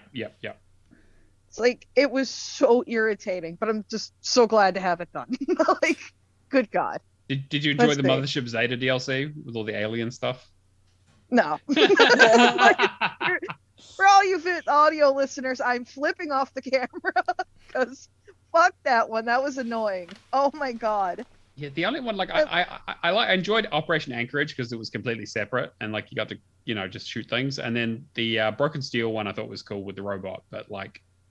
Yeah, that one wasn't bad. It was a little annoying sometimes figuring out where you had to go because that one would glitch occasionally as well. Yeah. Like, not so much as bad as the other ones, but it would just not show up the indicator where you were supposed to go. So it's like, oh, great. Like, this is wonderful. Let's see. So I finished that mess, finally. Let's see. What else did I do? I should have written this shit down. Why don't I do this to myself? Because... let's see, I've been playing Warframe with Shadow and Valak and Kitten. Like, those have been interesting nights because me and Shadow have already like started it before, and Kitten and Valak are starting brand new fresh. So like, we're literally going through like all the missions and shit. Like, that's been interesting, like getting through that shit. I've got like a build that's like 3 times shield compared to my health. And here I am just like I gotta get your build. Because you mentioned it and I forgot to actually write it down. So I got buddies that have whenever a live service game comes out like Destiny or Destiny 2 or Warframe, they just sink like 1,000 hours into it. So I messaged my mate the night before we were starting and I'm just like, all right, just give me the secret. And he's like, well, everything's fairly balanced. But use this particular build, just buy the $10 and all that, and just put Vitality on. And you can essentially go through an area with like a minute and more totality kind of status. So anything hits. Damn. Like, anything hits me, and I'm kind of interested to see when we get up to like our levels, how it works. Because everything in the moment is just like, all right, cool. Just do my little dance with the blades, clear out an area. Except I keep on going like the slider, yeah. Yeah, you keep going. I swear, if Alex gonna. Whoa! Hang on a minute. Cameron rushing ahead away from the party, causing fucking problems. No. Color me surprised. So really? Warframe has this like amazing like slide dash kind of with the LB, with the left bumper. And I love like abusing the hell out of it, because you just go to like insane heights. So here is everybody like at the start, and it's just like, all right, cool, I'm already at the other end of the map, like in 30 seconds flat. And then I get told if I like and then I run back. Let's see. I've been doing Gears 3 with Admiral and Kitten, and occasionally Drelzar. From time to time, like every Mondays and Thursdays, like that game. I love Admiral. He's got the heart of a fucking champion. I don't know how he goes through all those Gears games. Like, they keep trying to convince me to start like 4, Judgment, and 5 and all that, and I tell them to go suck an egg. No, I hate those games. Don't do it. It's not worth it. Oh my god, no. Judgment's okay if they fix it on Unobtainable. Massive respect if you got like all the Gears completions. Yeah. Jeez. That's Admiral. He's got an Admiral, abusive easy. relationship with Gears. Okay, you need help. You can get out, man. It's okay. I'll stick to Halo This being is an my intervention. series. Achievement intervention. Oh. Admiral, there's other games. Play a snowboarding game. Anyway. See, also I did race with Ryan. Just because Shadow was bitching about it so much. I had to. And I'm like, who the fuck is Ryan? Like, he's saying it, and then as soon as I load it up, I'm like, oh, I know who Ryan is. Nikita started it yesterday just for the easy achievement. So I got the completion over 2 nights. Nikita started yesterday, and as I was playing the other day, she like looked up all the reviews for it, and it's like essentially because it's such a kid game, it's just like, oh, it just includes this YouTube, like it's not a proper guide, not a guide, but like a review. And I was just searching frantically. All I want is to be able to turn off him popping on the screen every 5 seconds. Like, if anybody's to play this that isn't under the age of like 10, mute. Just mute. It's just mute. You know, it's funny that you mentioned that because I was actually playing it with my youngest, who's 6, okay, with Jasmine, and she watches Ryan on YouTube. So she was just bouncing off the walls as soon as that thing popped up on the fucking screen. Yes, I said thing. I'm a horrible person. I'm like, oh god, so I'm trying to mute him, and Jasmine's like, no, mommy, no, it's Ryan. Well, no. you play it then. It's funny though because it has proven one thing to me. So the thing I like to do with my design software is like make like a whiteboard around the person to make them pop out more, and that's essentially what they've done in that game. So I'm like, if Nikita ever develops an arcade racer, maybe I just need myself popping up on the screen every 5 seconds, abusing the hell out of people. Oh god. Oh my god. Wonderful title. Ugh. Be much better than Rest of Ryan, but I think the best part about that completion, not to interrupt you, sorry. Yeah. Was like we had a bit of a snowstorm the day of, okay? So I'm like, all right. So I put there's driving assist on that you can put on, okay? And I put it in split screen so there was less people. All right? Yep. So I'm like, all right, here, Jazzy. I'm like, you race for mommy. I'm going to go shovel, okay? You have fun. I'm like, mommy's going to go shovel. And by the time I got back, she had gotten through like 2-3 cups. Like, just getting the achievement. It was great. I'm like, yes. I was honestly debating, like, should I sit down with Persephone and do this? But I'm like, I don't want her to be exposed to these games whatsoever. Or any of the YouTube. But saying that, like, I gotta say, Outright Games, though, do make really good games. Like, it's mainly just him popping onto the screen every 5 seconds. If that was removed, I'd be fine with it. It just felt like, or as a parent, it felt a little like, almost like they're, I hate to say it like this, but like exploiting their child a bit. Nikita and I joked around and said, like, this is exploitive arcade racer for kids. Yeah. It was Which just I mean, like, I'm sure Ryan has his whole future set up for him and money in the bank for uni and everything. He's getting a 90 to 5% cut, 95 to the parents, 5% to him. I'm sure it's fine. Oh my god, it wouldn't surprise me.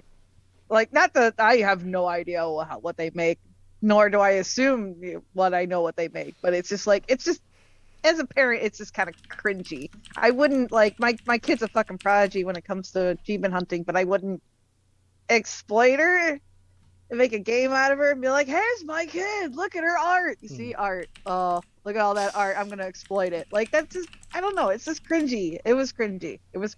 But I'm an achievement whore and I love gamer score. So I was like, and, you know, Shadow was bitching about it so much. I kind of had to explore it myself. I had to. I couldn't help myself. And then the last thing I want to quickly just interject because I quickly looked it up. I know I'd read something before. On August 28th, 2019, a complaint was filed by Truth in Advertising from the FTC due to sponsored videos not being properly disclosed. What does that mean? They weren't disclosing sponsorship in their videos on YouTube. Well, that's not surprising. That's true of a lot of the early YouTubers for sure.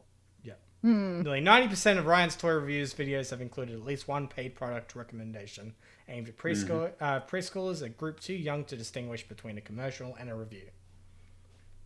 There you go. Anyway. All right, the last game, because I know there's another one, I just can't think of what the hell I was playing. But Boyfriend Dungeon. I've been playing Boyfriend Dungeon. I fucking love that game. I fucking love that game. Like, and the funny thing is, when I was going into it, all right, because I was just trying to find some information about it without any spoilers. Everybody I talked to kept saying, there is one character you are going to hate. There is one character is going to make you cringe. And it's like, oh, I told you. You did every time, because I'm not going to spoil it for anybody just in case anyone hasn't played it yet. But it was very funny listening to you in the party and going, he's not attractive. Stop calling him attractive. Oh my god. I didn't know, Char. I know you didn't. I couldn't say anything. We saw this. I saw this at PAX like when it was originally announced, and oh my god, what an interesting game! It's so cool. It is such like just the way they. I don't know how to describe it without spoiling anything, but like basically you gotta date weapons, okay? Like. Yep. So, and you have to, for the polyamorous achievement, which is having full hearts with everybody, okay? So you have to get their heart level up to 6, and the way you do that is by going through dungeons and going through the levels themselves, okay? It's not so much actually killing the enemies, because that's just for materials, from what I figured out. But, like, you get so many materials, because it's fine. But like this is the story. Like I want to know more about the story. I want to keep dating my weapons, which sounds so crazy because I'm really getting into the actual story itself. Like I'm sure if you were just flying through it, you could get through it through like 6 to 8 hours, but I'm already like 8 hours into it and I think maybe 3/4 of the way through it, I want to say. And still got you're not at the enjoying end. the fuck out of it. The cat. Just the cat. Oh, Pocket's cute. I mean, like that's what I mean. But just like, all right, cool. So I'm getting a cat as a dateable weapon. Some people just want to date a cat. I mean, Elon Musk, you know, he's all about it. So that's one way to get pussy, but I never thought. That's clip of the week. Oh no. No, it is a great game. Like when it first hit Game Pass, I'm definitely not valacking this game. I'm checking this out now. The only problem with it was back at that point, I think there was a hat or something that wasn't coded right into the game, and that broke like 3 achievements and made them unattainable for like the first month. Yeah, it's fixed now. Fixed now. But you may be dating a cat, but at least you're not dating a turtle, because can you imagine the sex scenes? Oh, okay. No, I got it. She did it. God damn it. She did it. I knew it was coming. I knew it. All right. Cameron, what have you been playing? All right. I'm sorry. I'm just trying to recollect myself after that. Tycho. Right. Tycho, I'm still on the I've basically got like 80% of the achievements done now. I just need to do all the bonus songs and get some of the outfits. Essentially doing the boosting, the turbo controller method got me enough coins to get like majority of my achievements. So now it's just slow grind, logging in every day, doing 3 bonus songs and getting that out of the way. It's been really fun. Like I really like the music. I don't want DLC, but I do want more downloadable content. Like in terms of, I don't want DLC achievements, but I do want more songs to play around with. Because stuff on Switch is pretty cool, and I hope that they continue to release more of the games on Xbox, and hopefully we get a controller at one point. Because I reckon the drum controller would be sick, because Persephone loves the game. But touchscreen's like easier on Switch, so whatever. Other than that, I checked out Vanguard. Essentially, I've only played through like one story mission, so I don't really know much of what's going on. I have been focusing on just doing zombies because I've been like, after we did Advanced Warfare, I'm just like, what's something that I can work on that's not going to be me pulling my hair out over an Easter egg? There are Easter eggs in Vanguard, but there are none tied to achievements. So essentially, I think there's like 4 different achievements for using like your starting classes like Ring of Fire, Ice, that kind of stuff, and getting like 10 kills or like 5 activations, something like that. Got them out of the way relatively quickly. The other stuff is to get a Pack-a-Punch weapon to level 3 and then to kill 10,000 zombies. So it's just a little bit of a grind on that. Spent 2 hours yesterday and got like 2,500 zombies in a match. Only recommendation I have is to pick the first map, and when you get to when you get to donating or depositing runes to the spires, wait until like the second round. Get to the second round of that particular round, because like as you do these spires, they're like objective based to progress rounds rather than normal kill zombies die round progresses, which is really weird for a COD game, but it's whatever. But you can pause it. So I got myself to like round 18. Everything's like a level 4. Pack-a-Punch weapons are level 3. And then essentially controlling how many zombies are coming through and then just killing like that. If you're not good at zombies, it's going to be the safe method to getting a lot of the kills. But there will be like a little bit of skill involved just getting yourself up to like Pack-a-Punch weapon 3 just to get them out of the way. Race of Ryan, we've already talked about, so and Warframe we've already talked about, so I don't really need to go into that, other than like Warframe's really tickling that itch. Like I really want to play this game every single day, so I'm glad to have gone back to it. This week's been weird. So I played Zoo Tycoon. Because you went to the zoo? I went to so it was Persephone's birthday on Tuesday, so last weekend we decided to go to the zoo and see all the animals. It was really cute. She really loved it. I'm really surprised. Like, she made it through the whole day without getting tired or anything. She was really excited. She got spoiled because both me, Nikita, and my mum came. So it was just like, all right, just anything you want from the shop. Just, like, go nuts. So she got, like... I didn't even bring it out. I got a new puppet. I have a hippo puppet now. Oh, for fuck's sake. Nikita bought it. All right. Okay, so I'm just like, pick any puppet on the wall, whatever you want. Like, and I'm just like, get the kangaroo or whatever. She saw a hippo. Hippos at the zoo were amazing. There was this one hippo that just constantly, like, pool of water every 2 seconds kept on, like, coming past all the little kids. And it's, like, in the underground kind of section. So we went in and, like, when all these other couples and their kids went in. So all the little kids were just like, wow, this is amazing. And it was just... This hippo was just being a fucking show off.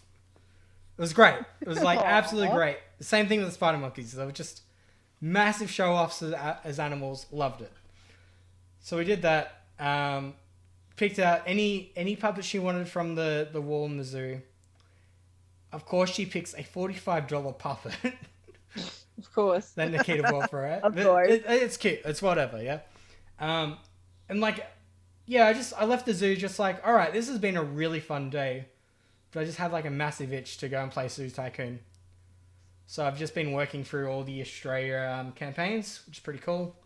So the campaigns in Zoo Tycoon are essentially like, you need to solve like certain objectives. Like, I think the second one I did was get 50,000 coins, get them back in the green, that kind of stuff. And I don't mind, like, I quite like those kind of business simulation kind of games. Like back in, back early days, other than Age of Empires, I really liked playing games like SimCity. I think it was like SimTown, some other ones, the roller coaster tycoons, all that kind of stuff. So yeah, it was really good to revisit that, but then at the same time, I need to go through the list on TA and mark off all the rare breeds and that. Probably won't go for full completion, but I'll try and get all the like simulations out of the way. And then other than that, a lot of snowboarding games, but mainly steep. Which I just really felt like playing snowboarding games this week, and I'm really surprised for an Ubisoft title how much I enjoy this. Like, I played Riders. I can understand going back to, like, I've never played Steep before Riders. I can understand going to Steep where the inspiration for Riders Republic came about. And it's just that open world, like, do a whole bunch of gold medal objectives kind of thing that I like ticking off boxes. Very Forza Horizon 5, but like snowboarding rather than racing, which is fine. The only thing that's weird is I had to... The DLC for the Olympics is delisted. I had to order the... I had to order for the audio listeners, I'm holding up a copy of the Steep Winter Games edition. Now, when I opened the disc for this, I assumed that it would have like a DLC code with it. Both the... I own the gold edition of the game as well, but that doesn't have the DLC for the Winter Olympics. Both covers for this game are the base game editions. And it's really fucking confusing because they have both slightly different images, but they're just Steep base game on them. Oh, okay. And in typical Ubisoft fashion, just like making every edition of your game confusing as fuck. I was like, all right, but it works off the disc. Okay, well, it's good. That's the main thing, as long as it works. I haven't really started the Olympic stuff right now, but there was one DLC I knocked out of the way. I'm trying to think what it's called. But it's essentially boss battles in snowboarding, which is really weird, yeah. What? So they have like... That is weird. They have race... So this DLC is essentially you going against like the greatest snowboarders on the mountain and all that, which is fine. But there's stuff like how do I explain it? There's stuff that just pops up, like all these like flags and all that pop up to like link your progress and you like got attacks and all. It's really weird, and they change like so much in between it, but it's like really creative at the same time. And it's only like a 2-hour DLC, but I was like, I just sat at the very end of it. I was like, okay, I just did boss fights in a snowboarding game.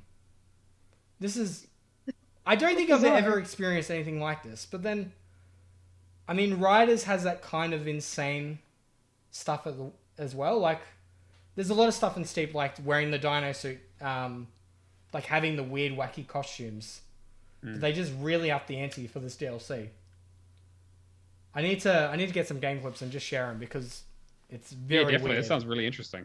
And then just because I've been playing that, I've just been really excited for Shredders. I've been going through all the random different games. I ordered SSX.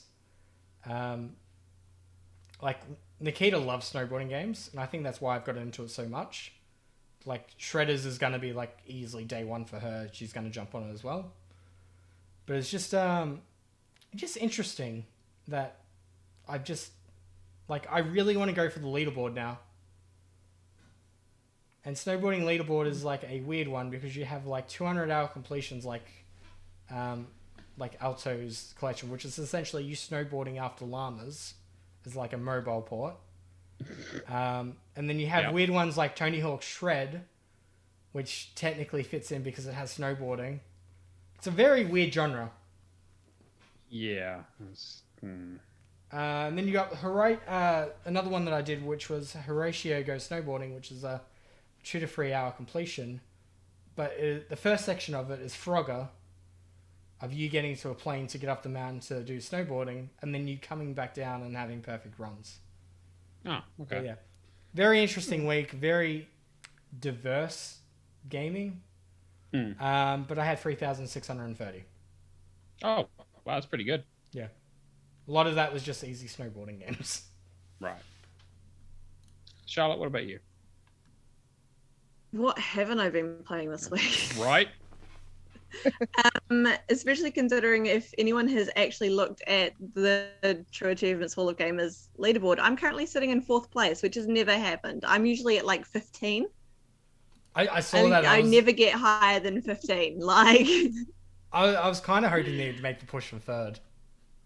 Well, I've been trying, but I got stuck on Life is Strange, so it's taking me longer than I thought it would. I've been playing everything. Someone challenged me to get to 80% completion percentage, so that's what I'm doing. I'm not sure how long it's going to take me. Completion percentage doesn't matter. It's fine. I'm getting there. Don't listen I'm only saying get to the completion percentage because I really want to play Young Souls. I know. Yeah, I know. Well, okay. If we can complete it, then I'll start it. Basically, it's completable right now. Yeah, but we have to complete it like straight away. Is what I'm saying. I'll do it this weekend. Okay. Done. Okay, sure. 3 people are completed. So done. Okay, we'll do it. Okay, so going backwards, I've been trying to get Boyfriend Dungeon complete. I've got to go back and clean up a fair bit, but I'm basically at the end of the story. I just now need to do a lot of grinding. So I just need to get them all up to level 6, get the polyamorous achievement, pin that to my TA, and then get the rest of the achievements. I'm working on Life is Strange because it's been sitting there and I just haven't gone back to it. I've got the last episode to go. So that will be done today probably. I finished My Hidden Things, which I actually loved because it's a visual puzzle and I liked the fact that I could just hunt through and try and find all the little pictures and match them up. Like I found that was super easy. And I'm sitting there doing it and then Matt was like, "You're doing this really quickly." I'm like, "Yeah, it's a visual puzzle. I'm good at seeing the images. Like it's like a jigsaw puzzle. That's easy for me. That's easy." I'm trying to get Magic 2015 complete and Space Jam complete. They shouldn't be too hard. They're both just the tail ends of things, so they might just take a couple of hours of just smashing them out. I finally went back and finished Undertale because I realized that the only achievements I had were all the dog shrine ones. So that took an hour. I couldn't get into Undertale. I don't know why. Love Undertale. Undertale's so amazing. It is. It's so good. I loved Undertale. I love the music. I love the style. It's great. And it's still in Game Pass, so it's worth jumping on if you haven't actually started yet. I finished up Broken Sword 5. I did have to go back and do a rerun because I missed one of the Joeys, and I have no idea how I missed it, but I missed one in the playthrough that I first did. Well, so I had to replay it halfway through, but I got it. It's done. Genesis Noir, I finished the title update. Piku Niku, I went back and finished it. I finally got the Bass Kick completion. That achievement I'd been sitting on that Bass Kick achievement for ages. And I'm reading chat. Okay. And then I finished Brothers, A Tale of Two Sons, and Elysia. So that's all my completions. I also want to try and get Yes Your Grace done as well. But there's just heaps that I'm just now mopping up. Yeah. Yes Your Grace is one that I'm interested to find out when it actually does leave Game Pass. I know. Yeah, because I did promise I'd finish it. So I've said it before. Like, Yes Your Grace is like one of the best games I've ever played added to Game Pass. So I think it's really good. It's definitely worth playing. Yeah, 100%. Definitely, yeah. It had a really cool story to it. Mine's I don't know about the best, but that team definitely does a great cool. job. So you're at 5,815 for this week, which is fucking really great work. Yeah. And then I'll just quickly flick through what I've been playing. Cyberpunk, I did a little bit of that. It's still not grabbing me yet. I was going to go back to it, but I got distracted. And Charlotte's also been... So Charlotte is visiting me this week, so she's been stealing the TV most of the time, so I haven't had as much time to play on the Xbox as I would. You play Elden Ring? Yeah, right. So I've been working on some PC stuff. So I managed to get Assassin's Creed Pirates done. So I just kind of... That game's okay. It's just like that grind at the end was a bit of a pain to get 1,000 kills, but like I got it sooner than I thought, which was nice, but it was still just not great. But that's done. I don't have access to the PC version, so unfortunately, I don't have access to the Windows Phone version, so it looks like I'm not going to be able to get that series completion. But hey, another one of the backlog done. And I've also been playing some Metro Last Light on the PC, and just remembering how great a game that is. It's just fucking. I love that series. I don't know if I'm going to do Exodus again. But so keen for like more Metro like inspired games. Yeah, absolutely. And I know that they're working on another one as well. And apparently they're going to give Artyom actual voice actor, which is nice because he has voice acting in the loading scenes, but he doesn't say anything during the game, which is very strange. But which is fine when it's just him on his own in a tunnel, you know, fighting off mutants and shit. But yeah, like it kind. I don't want to say it makes sense, but at the same time, like I do appreciate them having that level of voice acting in there to like break it up. Sure, but I think the thing is that like in Exodus, like the whole thing is that he's interacting with characters constantly and just not saying anything. It's very strange. He's Link. He's Link. Yeah, right. Exactly. And then the thing that I've been spending a lot of time with is Elden Ring. So I'm about 12 to 15 hours somewhere in it so far. I've beaten the first big lord and I'm stuck on the second one, but I'm making some progress. I don't really, again, the game's huge, so I have no idea like where I am or how far I am into the game. I think there's like 4 or 5 shard bearing lords or something. I don't know. I think you need to beat 3 of them for the this game's amazing. It's my game of the year, hands down. It's everything I could have asked for. It's basically Dark Souls with all the best parts of it just ramped up. The combat is better. I like the again, I'm still pretty early on, so I don't know exactly, but I like the magic system. I'm playing a caster, of course, because I always play a mage if I can.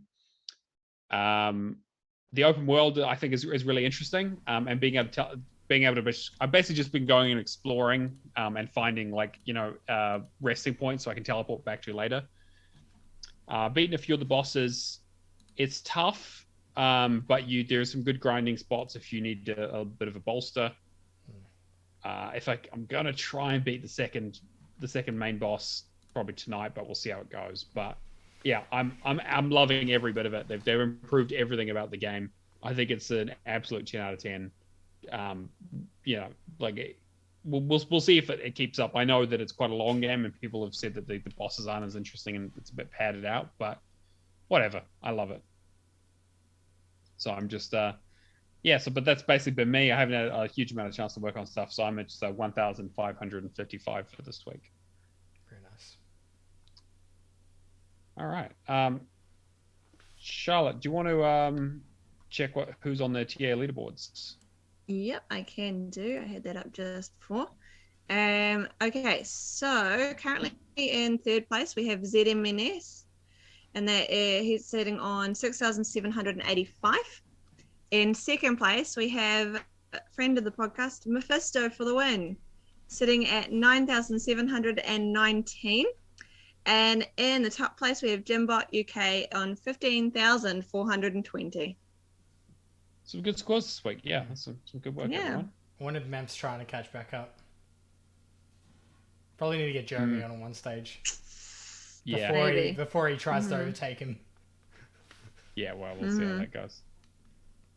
For completions, so Baron von Neumann has completed Elden Ring. I might ask him for some help. I was gonna say he's got some bloody insane completions. He plays a lot of tough stuff. Yeah. He did that quick too. Dish finished up Project Cars, which is another great completion. Yep. Declan finished up Nier Automata, Minecraft Dungeons, and all 3 stacks of Music Racer. And he's hit 550 completed games, which is a hell of an achievement. Nice. Charlotte, you finished Undertale. Kia finished up Rainbow Six Vegas 2 and SSX. Hack and Pone finished up Sally Spark on the Windows Phone. Boy, yeah. I wonder if he's done Sally Salon, because that's the even worse version of that. Chaos Phoenix finished Nexamon Extinction, basically low-rent Pokemon.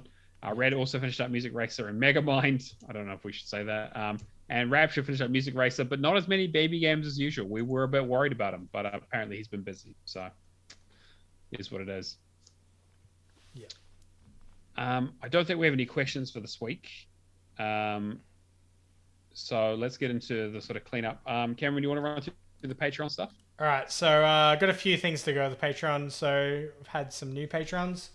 I'll just quickly go through. So we've got Firehawk, Mad Lefty, G Spaceman, Admiral, Odrin, Keo, Moogle356, Kung Fu Skills, Hawkeye Barry, Hack and Pone, Cavalier07, Old Mate Clown, Mark B, and McLovin Legend. So that's all our shout outs for Patreons. Thank you. We could not run the show without you guys. In terms of the Patreon draw, so we've got a new one that's running for the month of March. The games that I've chosen were Farm Manager 2022, Conan Chop Chop, What Lies in the Multiverse, and Tux and Fanny. Had to do Tux and Fanny just because it sounded funny. Of course you did. Of course you did. Yeah. And within the first day, there was 10 votes. So Farm Manager, What Lies in the Multiverse, and Tux and Fanny are all tied at 2 votes. But Conan Chop Chop is at 4. And I'm honestly keen to check out Conan Chop Chop because I believe this was from the Conan team originally as an April Fool's joke. And then there was enough interest from it that they decided to actually make it into a game. I may be thinking of another studio, but I'm pretty sure that's been happening a lot. Yeah. That's been happening a lot with things. I mean, hell, I remember that Dora the Explorer thing that College Humor did turned into a real movie. So weird. Because they originally had like Ariel Winter do the clip for that. Yeah. Yeah, that's crazy. And then in terms of other Patreon news, something that I was going to quickly just briefly mention. I'll swap over to it now. So I put the merch on the Patreon. So yay! So we have a new tier now, which is Gamerscore Champion, which is $20 US a month, and essentially includes all the Patreon benefits, except now you get a exclusive T-shirt delivered every 3 months. The first 2 are listed there, which is the Achievement Unlocked one, which I personally love, and the Keep Calm and Go Play Xbox at 6 months. There's 2 other ones that I've designed as well, but I've also added in another thing that you can add a merch suggestion. So send me a message, and I will try and incorporate something into the future if you want to try and see, something wearable. Just more ways to get access to it. Teespring, in terms of I wanted to order a whole bunch of stuff, but shipping through Teespring is pretty expensive. But Patreon covers it all for free. So something to check out. Does this mean that I get a hoodie that says "I love Valican games"? Okay. There was discussion behind the doors about doing a degenerate tier. I did do a weeb version of I Love Valican the other day. If there is enough demand for that tier, I will do it. I just need to figure out logistics on how much I would have to charge for hoodies. I think it would be like $35 US off the top of my head, but I need to double check. And that gets delivered every 3 months. $69. Yeah.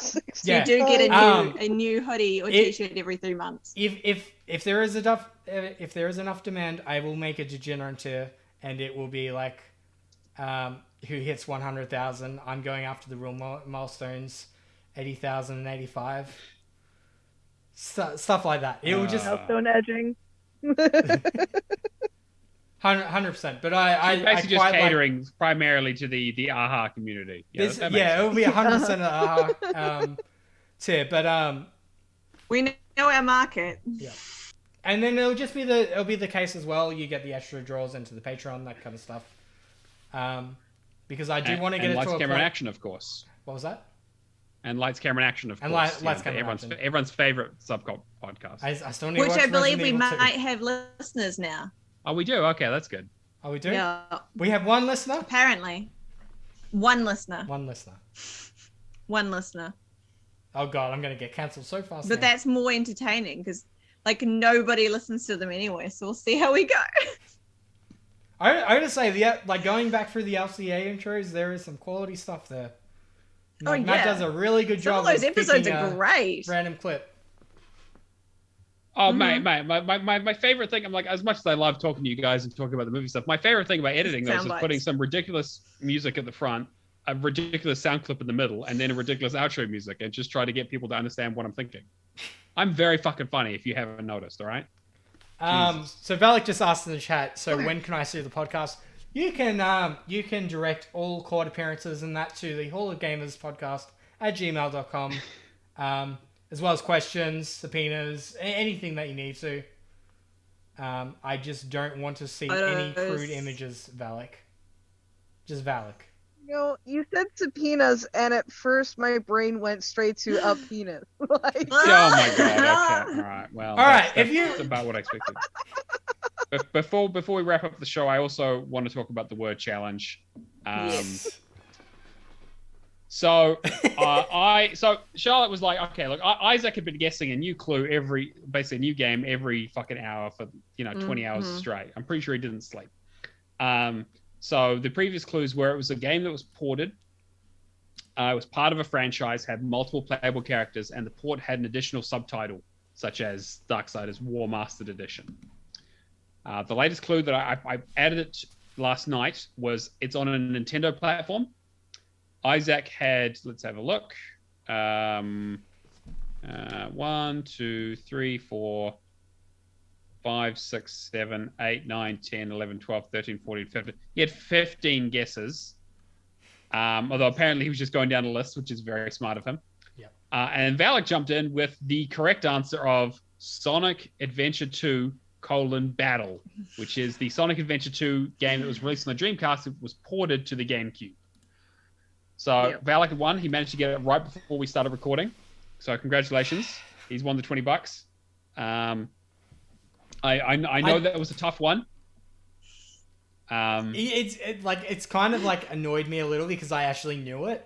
Like you hadn't told me, and I had 2 guesses, and that was one of them. Yeah, no, you didn't. Yeah. So but if you guessed again and won again, that is so unfair. Absolutely, I would have been so unhappy with you. So yeah, that's $20 We've for Valak. told you before we shouldn't win the competitions ourselves. I mean, like if we win the competition, there's just another one done for $40. It's fine.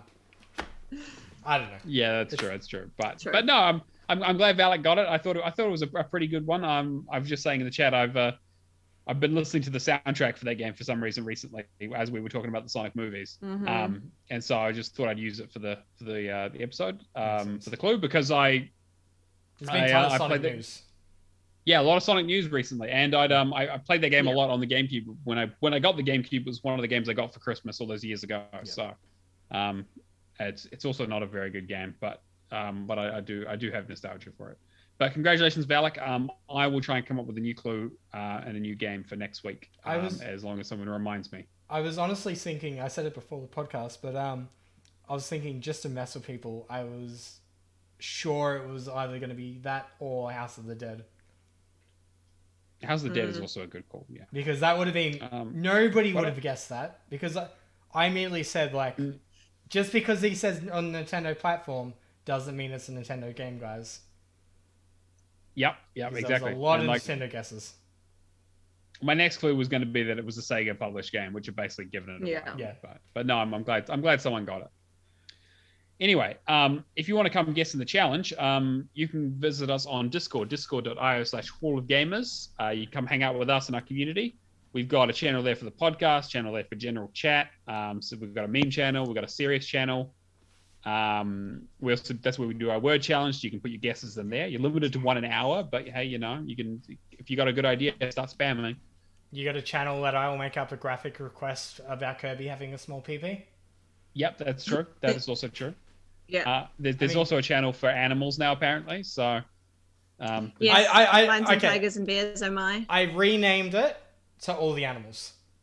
Because a lot of people have been putting pets photos in there, and I'm just like, yeah, all right, cool. Just zoos, that is pet animals, whatever you want to put. There's also a channel for footy tips for some reason. I don't know.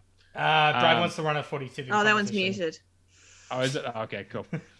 And then it's also currently playing, so you can basically get a list of everything that we're playing and completing. You basically, what was the friend request to? What was the channel? Hogpod. The Hogpod? Yeah, so if you send a friend request on TA to Hogpod, we'll get that all sorted for you. And I should quickly mention too, same thing with the leaderboards.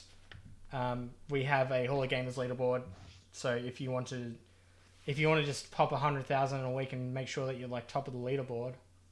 Unless like Red's just playing through all the baby games again. Yeah. And we have Red's doing 200,000. Yeah. What was it, like 50,000? Just let us know and we'll add you on TA. Yeah. Fucking ridiculous. I gotta say though, HogPod is tied to my mobile, which I don't usually check TA as often. So even if you want, just send me a quick message and I'll add it straight away. Discord's probably the best place to get a hold of us, just to keep us on our toes. Otherwise, yeah, join us on the Twitch where we do this live. Hall of Gamers Pod, like I said at the start of the show. Thank you all for our live listeners for being here. We really appreciate it. And if you want to contact us in other ways, as Cameron said, the Hall of Gamers podcast email at gmail.com. And our Twitter is Hall of Gamers Pod. Otherwise, subscribe to us on your platform of choice. Tell your friends. Word of mouth is always super, super helpful. And if you want to be on the show, hit Cameron up. He does all our scheduling for our guests, like wonderful guest Mike here. So we really appreciate having our guests on. It really helps us with, meeting our community and getting the word out there and actually, hearing from other points of view rather than just, us jerking each other off. I was going to say also, if you're a 12-year-old, yes. if you're a 12-year-old, go and like us on TikTok. Yeah. Yeah, go for it. Because I'm pretty sure Declan and Grey Shark, right? Those are two. Those are our two children. 100%. To babies. Oh, to babies. Speaking of babies, I've got mine knocking on the door now. Mom, buddy, are you in there, Mom? And you finished yet? Hold on. All right, well, we'll let you go here, Mike. Before you head off, where can people find you if you want to be found? I don't really use I guess just Xbox or TA, like Bad Mike Forever. That's. Easy. I don't really use anything else. Not really. Cameron, what about you? Shadowless Edge on pretty much everything. Twitter, Hall of Gamers Pod on TikTok, either one on Twitch, and yeah, just or TA or Xbox. Charlotte? So I have actually had a little bit of a change this week. Long story short, I have managed to change my gamer tags. There are no numbers now attached to any of my gamer tags. I am now on Xbox as AudreyChar. On Twitter, I am AudreyLilyChar.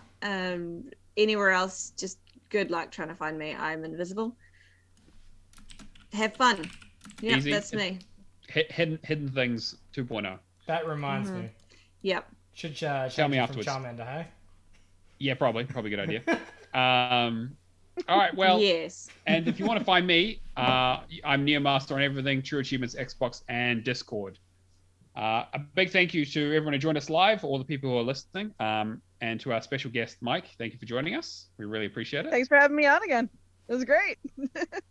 Managed to only get one turtle sex noise in there, which is good. And that's going to bring us to the end of episode 30 of the True Fuck that. You fucking True Achievements. Of the Neocats What podcast. the fuck? Bye, everybody. What the fuck? Neocats podcast done. You're throwing me off, Mike, with that. God damn it. For our audio listeners aren't even going to get that anyway.